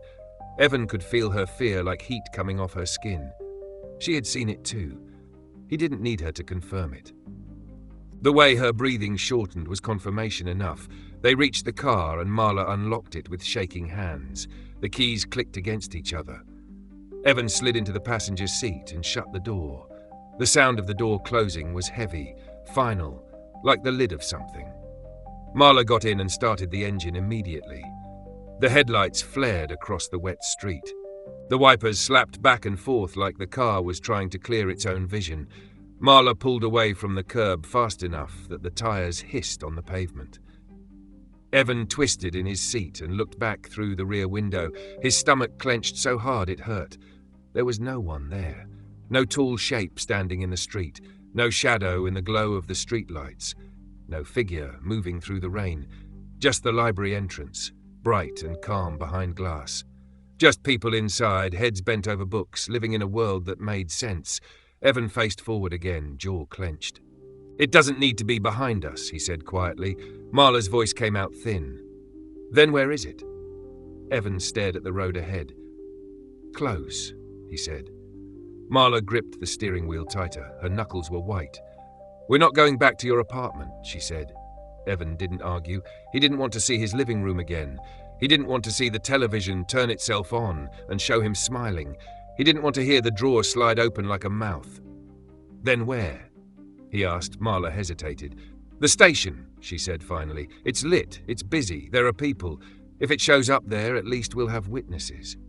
Evan gave a short, bitter breath. "Witnesses won't help if nobody believes it." Marla didn't answer. She didn't need to. The truth sat between them like a third passenger. They drove through downtown streets slick with rain. Evan kept his eyes on the road and on the buildings. He refused to look down at the puddles near curbs. The city had become a field of mirrors, and he didn't trust what might be looking back. They reached the station and parked in the lot behind the building. The alley smelled like wet garbage and cigarette smoke. A security light buzzed overhead, flickering slightly. Evan stepped out of the car and immediately felt the air change. Not the supernatural heaviness of the bus loop. This was different. This was just the uneasy feeling of being outside in a dark place where anything could be behind a dumpster. It was ordinary fear, and Evan hated how comforting that was. They hurried inside. The lobby was quieter now. The late shift was smaller. A receptionist sat behind the desk with a mug of coffee, her eyes tired. She looked up as Marla and Evan came in dripping rain. Marla forced a smile. "Long night," she said. The receptionist nodded, not curious enough to ask more. "You're telling me." Marla led Evan down the hall toward her office. The lights hummed softly. The walls were lined with posters and station schedules. Evan could hear a radio host speaking somewhere, voice smooth and steady, filling the building with normal sound. For a moment, Evan let himself believe that normal could hold. In Marla's office, the corkboard map still covered the wall. The red circles and lines looked uglier now, like wounds. The folders from the archives sat on her desk, stacked neatly. Evan stared at them and felt the weight of what they'd learned settle into him again. Cal Mercer. March 1986. The lot as a storage depot, the conduit line remaining. Wet hands written in a police report like a joke no one understood. Marla hung her coat on the back of her chair and wiped rain from her forehead. "We need to make a plan," she said, voice tight. Evan nodded slowly. "We already have one," he said. "We find the conduit." Marla's eyes narrowed. Evan didn't look away. "That note on the map," he said. "Power conduit runs under lot. Disconnected, but line remains. That's not metaphor. That's real infrastructure. If something is using the lot like a socket, then the line is the cord." Marla swallowed. "And you want to what, dig it up?" Evan's mouth tightened. "I want to find where it goes." Marla stared at him, then glanced toward the hallway door, like she expected someone to be listening. "We can't just go poking around city infrastructure," she said. Evan's voice was low. "It's already poking around us." Marla rubbed her temples hard, fingers pressing into her scalp. "Okay," she said finally. "Okay, let's assume you're right. Let's assume there's a conduit. What does that change?" Evan leaned forward over her desk, palms flat on the wood. "It means the loop isn't just a place," he said. "It's a network, and networks have nodes, endpoints, junctions." Marla looked at him. "So you think there's another site?" Evan nodded. "A second place," he said. "A second door." Marla's eyes widened slightly, like the reflection you saw. Evan didn't answer. He didn't want to admit how much that hit him. The tall shape following them in the storefront glass, not chasing, following. Like it was already part of their path. Marla reached for her notebook and flipped to a blank page. She wrote conduit in capital letters, then underlined it twice. "Where do we start?" she asked. Evan thought. "The city maintenance yard," he said, "or the old electrical depot records. Rainier Electrical Storage Depot. That name has to mean something." Marla frowned. "Rainier," she murmured, "like the old Rainier brewery name, like Rainier Valley down south, like 100 things." Evan's jaw clenched. "Like Rain City Video," he said again. "Glenn's place. The tapes showed up there too." Marla stared at him. "You think Glenn is involved?" Evan shook his head. "Not involved," he said. "Connected. There's a difference. Glenn didn't ask for it. It used him because he's a tape guy. It used me because I fix machines. It used you because you listen." Marla's face tightened. "So what does it use Cal for?" Evan stared at the map on the wall. "A starting point," he said quietly. "A stuck moment, a human anchor." Marla's eyes flicked to the archives folder. "Cal fell into a pile of discarded equipment," she said. "He got pinned. He was found hours later, disoriented, repeating phrases." Evan nodded. "And then he vanished," he said, "and now he's behind the fence, stuck in that blankness." Marla's voice shook. It's like it recorded him. Evan felt cold spread through his chest. "Or copied him," he said. The office fell silent. Outside, the station hum continued, indifferent. Evan could hear a laugh in the hallway, someone telling a joke. The normal world pressed against the door, trying to pretend it wasn't adjacent to something rotten. Marla broke the silence first. "We need help," she said. Evan looked at her. "From who?" Marla hesitated. "Someone who knows the city's bones," she said. "Someone who knows where conduits go. Someone who knows old infrastructure." Evan's mind clicked. "Maintenance," he said. Marla nodded slowly. "Or an electrician," she said. "Someone older. Someone who worked in the 70s. Evan's jaw clenched. "I know a guy," he said. Marla blinked. "You do?" Evan nodded. "Not a friend," he said. "A guy who used to run repairs on old broadcast equipment, retired, lives out near Burnaby now. He owes me a favor. His name is Lorne." Marla grabbed her notebook again. "Call him," she said immediately. Evan stared at the phone on her desk. His stomach tightened. Phones didn't feel safe anymore. Voices on the line didn't feel like people, but he also knew waiting was worse. He picked up the receiver and dialed Lorne's number from memory. The line rang. Evan held his breath. 1 ring, 2, 3, then a click. "Yeah," a rough voice answered. "Who is this?" Evan exhaled slowly. "Lorne, it's Evan Doyle." There was a pause. "Evan," Lorne said. "Haven't heard from you in a while." Evan forced his voice steady. "I need to ask you something about an old lot," he said. "An electrical storage depot. Rainier." Lorne was quiet for a moment. Evan could hear faint background noise, maybe a television, maybe a radio. Then Lorne's voice dropped slightly. "Why are you asking about Rainier?" he said. Evan's stomach tightened. "You know it." Lorne let out a slow breath. "Everybody who worked with gear back then knew it," he said. "That place was where old machines went to die. People would dump things there they didn't want to explain, equipment that didn't match inventory, stuff that wasn't supposed to exist. Marla leaned closer, eyes wide. Evan held the receiver tighter. "What do you mean, wasn't supposed to exist?" he asked. Lorne's voice came out dry. "Prototype junk, old broadcast parts, test reels, tapes that were never logged, things that were recorded and then buried." Evan's throat tightened. "Recorded what?" Lorne was silent for a moment. Then he said, "You're asking the wrong question." Evan swallowed. "Then what's the right question?" Lorne's voice lowered. "Why did it keep showing up?" he said. Evan felt cold slide down his spine. "Showing up where?" Lorne gave a humorless chuckle. "Anywhere there was a machine to play it," he said. "Anywhere there was a screen. Anywhere there was someone curious enough to look." Marla's face went pale. Evan's grip tightened until his fingers ached. "You've seen it," Evan said. Lorne didn't answer directly.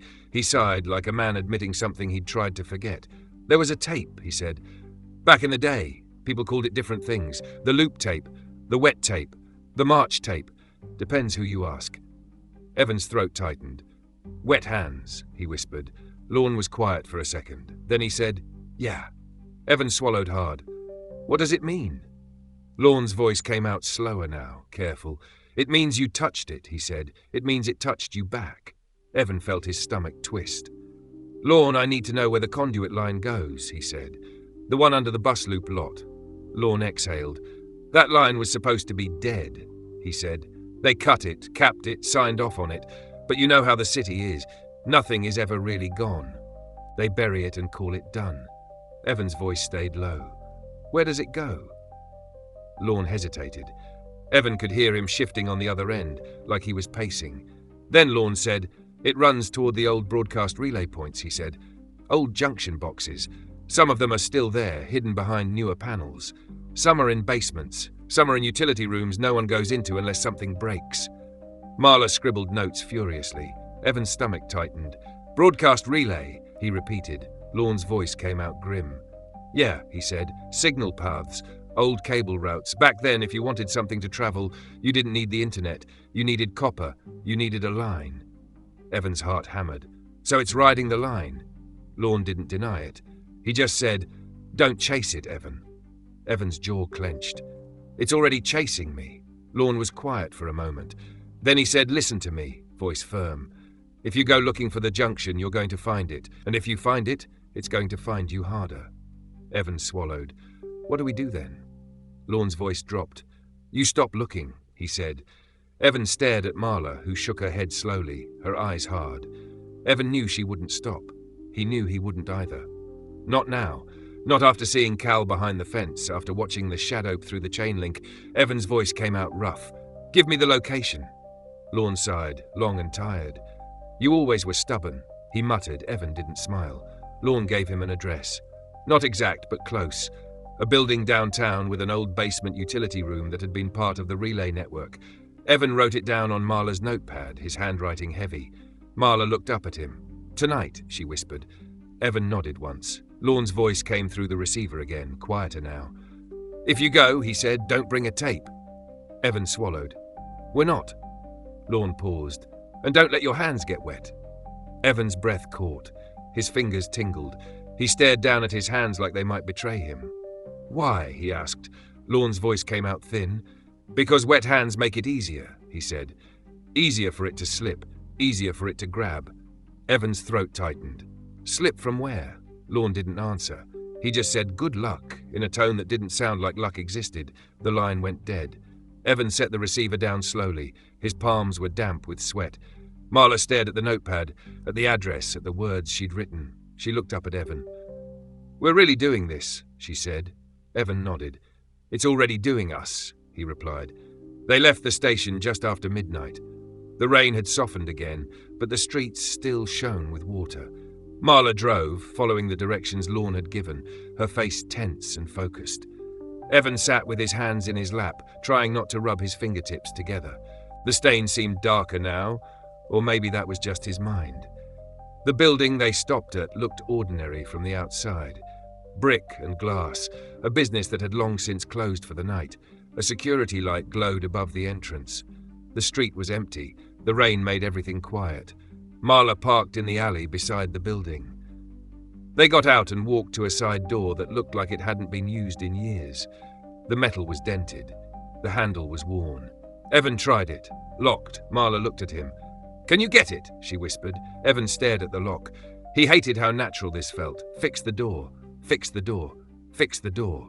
He pulled tools from his jacket pocket, a small kit he carried for emergencies. He worked quickly, hands steady despite the tremor in his chest. The lock clicked open with a soft metallic sigh. The door swung inward, releasing a breath of stale air. They stepped inside. The stairwell smelled like damp concrete and old electrical heat. The lights flickered weakly overhead. Evan felt the hairs on his arms rise. The building sounded hollow, like it had too much space inside it. They descended the stairs into the basement. Each step echoed. The air grew colder. The smell of dust and metal thickened. At the bottom was a corridor lined with utility doors. Most were labelled with faded stencils. Storage. Electrical. Boiler. Marla's flashlight beam cut through the dimness. Evan's breath came shallow.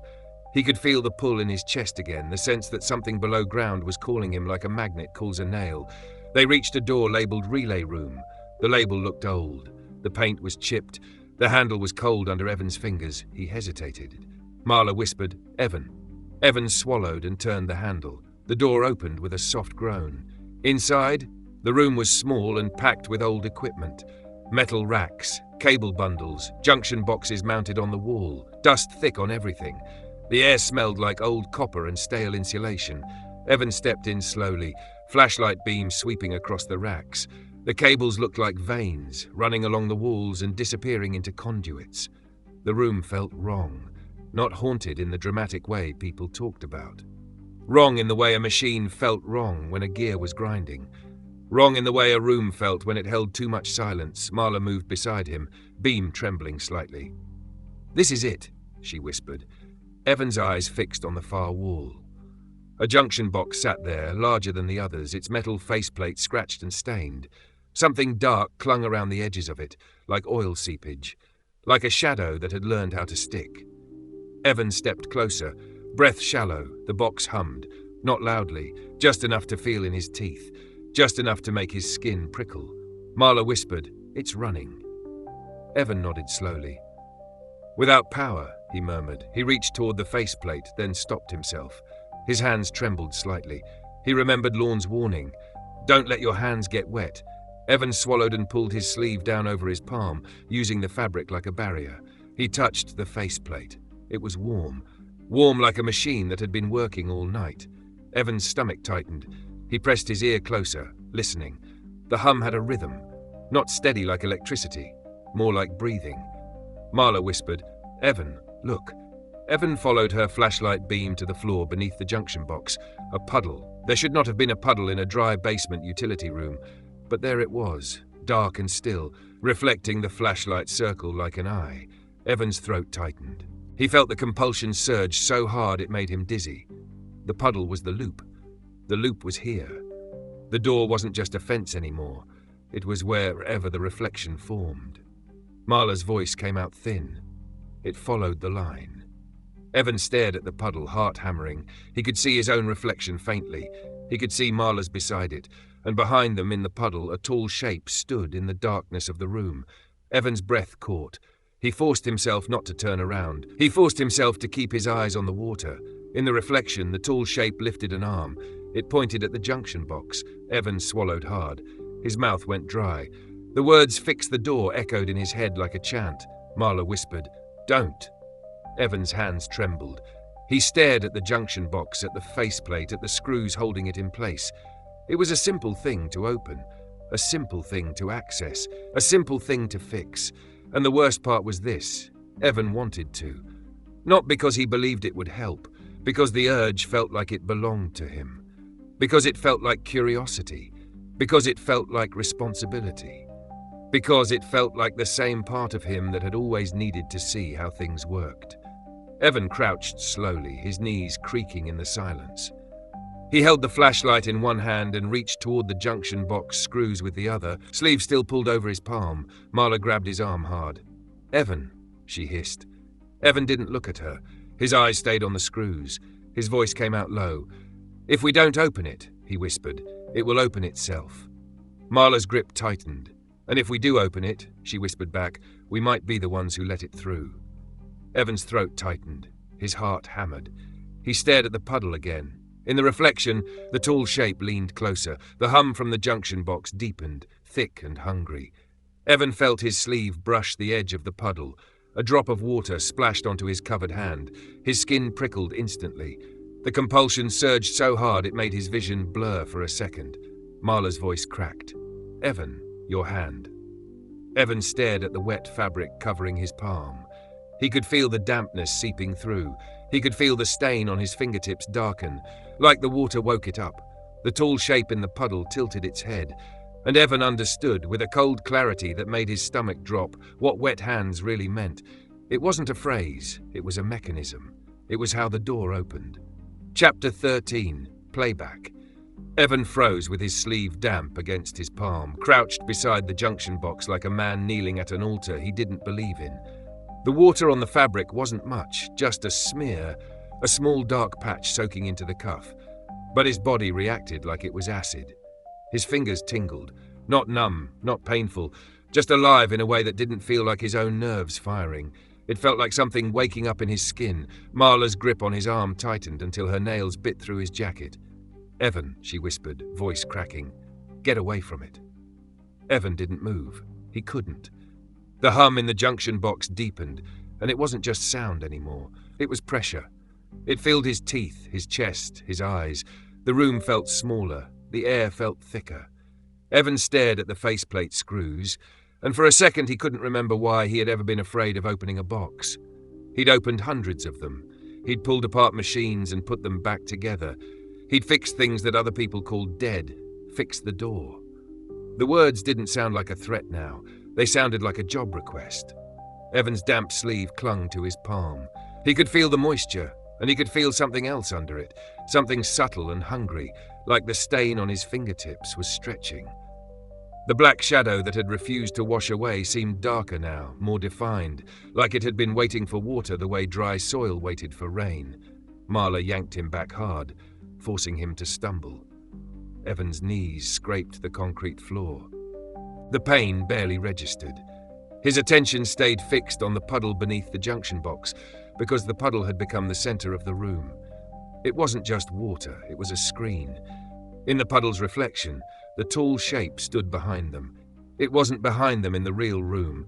Evan knew that without turning around, but it was there in the reflection, occupying the space like a stain occupies fabric. Its outline was sharper now, less like shadow and more like a body cut from darkness. It tilted its head slowly, and Evan felt it pressing attention against him like a thumb pressing into a bruise. Marla's flashlight beam shook, wobbling across the cables and metal racks. "We need to leave," she whispered. Evan's throat was too tight to answer. His mouth opened anyway, and when he spoke, his voice sounded wrong to him, too flat. "It's already here," he said. Marla's breath hitched. "Then we still leave," she said. "We go up, we get people, we call someone. We don't stay in a basement with a puddle that shouldn't exist." Evan stared at the junction box. The hum deepened again, like it had heard her and didn't like her plan. The puddle rippled faintly, even though nothing touched it. The reflection warped, and for a second, Evan saw something else in it. A hallway. Not his hallway. Not the station hallway. A long corridor of concrete and pipes lit by flickering fluorescent lights. It looked like a tunnel, like an underground passage. Evan blinked hard, and the puddle snapped back to the basement reflection. Marla's voice was tight. "Evan, what are you looking at?" Evan swallowed. "It's showing another place," he whispered. Marla's eyes widened.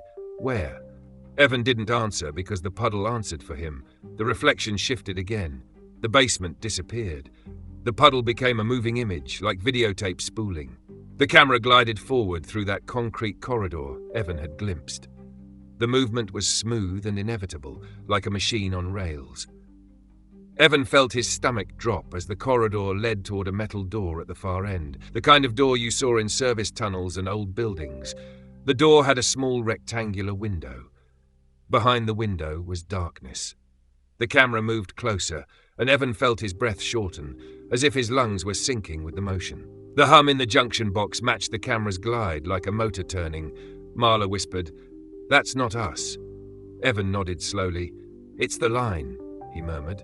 "The conduit." The camera reached the door. The window filled the screen. Evan could see faint shapes in the darkness beyond, like shelves or racks. Then something moved behind the window, a hand pressed against the glass from the other side. Evan's heart hammered. The hand was pale and wet, fingers splayed, leaving streaks on the glass. Evan felt his own palm twitch as if responding. The camera held on the hand for several seconds, long enough to make the moment unbearable. Then the hand slid away, and the darkness behind the window shifted. A face appeared, Cal Mercer's face, but not the Cal they had seen behind the fence. Not the blank-eyed, emptied version. This Cal looked younger. His skin was smoother, his eyes were wide and alive with fear. His hair was wet and plastered to his forehead, and his mouth moved as if he was trying to scream, but no sound came through the puddle. Marla gasped softly. "That's him," she whispered. "That's him back then." Evan's stomach twisted. He watched Cal's lips move, forming words. "Help." Then Cal's eyes flicked upward, as if he'd heard something above him. His face tightened. He backed away from the window, and the camera followed, gliding forward as if it could pass through the door without opening it. The image slid into the darkness beyond. Evan's breath caught. The room beyond the door looked like a storage space filled with old equipment. Metal racks, coils of cable, stacked monitors, VCR units, cardboard boxes swollen with damp. It looked like the Rainier depot had been frozen in time, preserved in rot. Cal stumbled backward into the frame, hands raised defensively. His eyes were fixed on something behind the camera, something Evan couldn't see. Cal's mouth opened wider. He screamed silently. His shoulders shook. He looked like a cornered animal. Then the camera tilted slightly, as if turning to look at what Cal was looking at. Evan's throat tightened. A tall shape stood there in the darkness, not behind the fence, not in a puddle reflection, in the room. It was closer now than Evan had ever seen it. Its outline wasn't blurred. It wasn't vague. It was a full figure made of shadow, standing upright among the stacked machines like it belonged there. The air around it looked darker, thicker, like smoke clinging to a body. Cal's knees buckled. He fell hard onto the concrete floor. The tall shape didn't rush him. It didn't need to. It simply leaned forward slightly, and Cal's whole body went rigid like someone had pulled a cord tight inside him. The tall shape lifted an arm. Its hand moved toward Cal's face. Evan's skin crawled. His damp sleeve felt suddenly colder against his palm, like the water was turning to ice. Marla's voice cracked. "Turn it off." Evan didn't move. He couldn't. The compulsion held him like a clamp. His eyes were locked on the puddle, on the moving image, on the moment unfolding like it had already happened 1,000 times. The tall shape touched Cal's forehead. Cal's eyes went wide, then unfocused. His mouth stayed open, but the panic drained away like someone had turned down the volume. Blankness replaced it.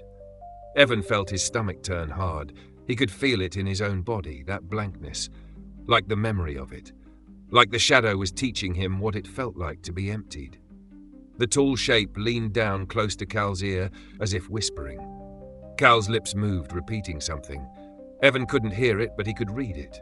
Always march. Then Cal's head turned slowly, mechanically, until he stared straight into the camera, straight at Evan. Cal's lips formed new words, wet hands. Evan's damp sleeve clung tighter to his palm, and his fingers tingled again, stronger now. The stain on his fingertips seemed to pulse, darkening like ink spreading. Marla's grip on his arm tightened again. "Evan, stop watching," she whispered.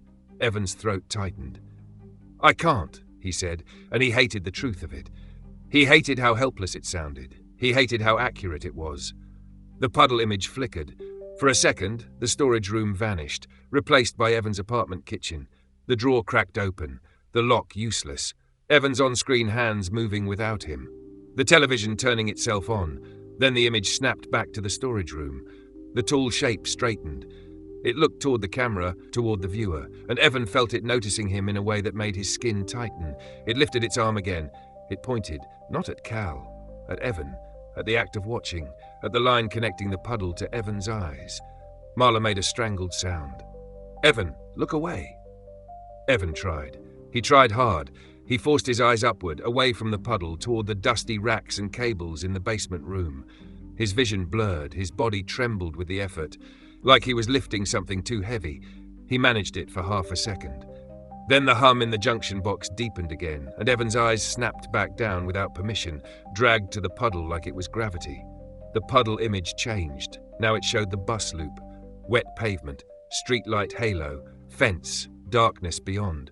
The tall shape stood on the sidewalk, on their side. Evan's breath caught. He saw it clearly now, not behind the fence, not confined. It was there where they had been standing, rain falling through it like it didn't care. The camera glided toward the puddle at the curb. The puddle reflected the streetlight circle, bright and clean. Then the reflection shifted. Evan saw himself and Marla in it, standing at the fence, frozen. And behind them, the tall shape leaned closer, close enough that Evan could almost see the shape of a mouth. Marla's voice was shaking. "Evan, it's looping us." Evan swallowed hard. "It's recording us," he whispered. Marla's face tightened with panic and anger. "Then we break the recording," she hissed. Evan blinked. "How?" Marla's eyes flicked to the junction box. "That's the source," she said. "That's the relay. That's the motor. We kill it." Evan stared at the junction box, at the warm faceplate, at the cables running into the conduit like veins. He felt the compulsion surge again, urging him to open it. Fix it. Clean it. Make it right. Marla shoved him back hard. "Evan, move." Evan stumbled, almost falling, and Marla stepped forward toward the junction box with the flashlight beam steadying. She reached into her bag and pulled out something Evan hadn't noticed before, a small screwdriver. Evan's eyes widened. "Marla, don't." Marla's jaw clenched. "I'm not letting it keep playing," she said. She crouched beside the junction box and jammed the screwdriver into the seam of the faceplate. The metal groaned softly. The hum deepened, vibrating through the floor. Evan felt it in his bones, like the room was shaking in sympathy. Marla pried harder. The faceplate popped loose with a sharp metallic snap. The hum surged into a high, thin whine that made Evan's teeth ache. Inside the junction box, cables coiled like thick worms, old copper lines bundled together. But there was something else too. Something that shouldn't have been there. A strip of black magnetic tape, not inside a cassette, not inside a housing. Just loose tape, threaded through the cables like someone had woven it in by hand. It glistened wetly in the flashlight beam. Marla stared at it, breathing hard. "What the hell?" Evan's stomach dropped. "It's not power," he whispered. "It's tape." The black strip trembled slightly, like it was alive, like it was vibrating with the hum. Evan felt the compulsion surge so hard he almost stepped forward without thinking. Marla reached toward it. Evan's voice came out sharp. "Don't touch it!" Marla hesitated, fingers hovering. Her breath shook. Then she did something Evan didn't expect. She pulled her glove off, not a rubber glove. A thin cotton glove she'd kept from the archives, shoved into her bag without thinking. She wrapped it around her hand quickly, then reached in and grabbed the tape strip through the fabric. The moment she touched it, the basement lights flickered violently. The hum became a roar. The puddle on the floor exploded into ripples, the reflection shattering like broken glass. Marla yanked the tape strip hard. It stretched. It did not snap. It resisted like muscle. Marla's face twisted with effort. "Evan, help me!" Evan's body locked. His damp sleeve clung to his palm. His fingers tingled. His mind screamed at him to grab it, to touch it, to fix it. But another part of him screamed louder. "If you touch it, it will learn you completely." Evan forced his feet to move anyway. He stepped toward Marla, shaking, and grabbed her wrist, not the tape. He braced her, steadied her. "Pull," he said through clenched teeth. Marla pulled again, harder. The tape strip slid out of the junction box, inch by inch, wet and black and gleaming. It looked endless. It looked like it had been threaded through the building itself. The puddle on the floor swelled outward, spreading like ink, growing wider. Evan watched in horror as the puddle's surface rose slightly, thickening, like it was becoming something more than water. The reflection returned, and this time it wasn't the basement. It was Evan's face. Not reflected from above. Reflected from below, like the puddle was looking up at him. Evan saw himself in the water, pale and tense. Then he saw his reflection smile. Evan did not smile. The smile in the puddle widened, slow and wrong. Marla's voice broke. "Evan! Evan snapped his eyes away, focusing on Marla's hands pulling the tape strip. The cotton glove was darkening, soaking wet. The black strip vibrated harder now, writhing like it wanted to crawl back into the junction box. Marla yanked again. The strip suddenly gave way with a slick, violent release. Marla fell backward onto the concrete, the tape strip flopping across the floor like a dead snake. The hum stopped instantly. The lights steadied. The puddle on the floor froze, then slowly began to shrink, water drawing inward like it was being sucked down a drain. Evan stared at it, breathing hard, waiting for it to surge again. Waiting for the tall shape to appear in the corner of the room. Nothing happened. For the first time in days, there was silence that felt like silence. Marla sat on the floor, breathing hard, hair sticking to her face with sweat and rain. She stared at the tape strip lying across the concrete. The strip looked ordinary now. Just black magnetic tape, slick and dirty. Evan's throat tightened. "Is it gone?" Marla's voice came out rough. "I don't know," she whispered. Evan stared at the junction box. Inside, the cables lay still. No hum, no warmth. The faceplate hung loose like a mouth pried open. Marla pushed herself up slowly, knees shaking. "We need to get out of here," she said. "Now." Evan nodded. His hands trembled. His damp sleeve still clung to his palm, cold now. He could feel the stain on his fingertips, but it felt quieter, less alive. They backed toward the door, flashlight beam sweeping the room. Evan expected the tall shape to be standing in the corner, waiting. He expected the puddle to swell again. He expected the building to flicker into another place. But the room stayed a room. They stepped into the corridor and shut the relay room door behind them. The hallway lights flickered once, then steadied. They climbed the stairs fast, footsteps echoing. The air grew warmer as they rose, and Evan felt like he was crawling out of a grave. At the top, they pushed through the side door into the alley. Rain hit them immediately, cold and real. The streetlight buzzed overhead. The city smelled like wet pavement and exhaust. Evan breathed in hard, grateful for the ugliness of it. Marla hurried to the car, fumbling with the keys. Evan climbed in and shut the door, hands shaking. Marla started the engine and pulled away fast. The alley blurred behind them. The building receded. Evan stared out the window, heart pounding, waiting for the tall shape to appear in a reflection. Nothing. They drove in silence for several minutes, both of them breathing too hard. Marla's hands shook on the wheel. Evan stared down at his damp sleeve and slowly pulled it back, exposing his palm. The skin was pale and wrinkled from moisture. And in the center of his palm, faint but visible, was a dark smear, not dirt, not grease, a print, like someone had pressed a wet hand against him through the fabric. Evan's throat tightened. He held his hand up slightly, staring at it. Marla glanced over and saw his face. "What?" she whispered. Evan swallowed hard. "It touched me," he said. Marla's eyes widened. "Evan, we stopped it." Evan stared at his palm, the faint print darkening as the moisture dried. He shook his head slowly. "We interrupted it," he whispered. "We didn't erase it." Marla's voice trembled. "What does that mean?" Evan looked out at the wet city, at the streetlights glowing in puddles, at the reflections waiting everywhere. His chest felt hollow. "It means it got what it wanted," he said quietly. "A clean copy." Marla's breath hitched. "Evan." Evan stared at his palm again, at the dark smear shaped like a hand. Then, faintly, from somewhere deep in the car's dashboard, from somewhere behind the plastic and wires, Evan heard a soft mechanical click, like a VCR engaging, like a tape beginning to play. And on the car radio, without anyone touching the dial, a voice slipped through the static, calm and close. "You fixed the door." Evan's stomach dropped. Marla's hands tightened on the wheel until her knuckles went white. The end. If you enjoyed this story written by Derek J. Kenmuir, keep checking back on the YouTube channel every Friday for new, fresh horror. For now, share it with everyone you know.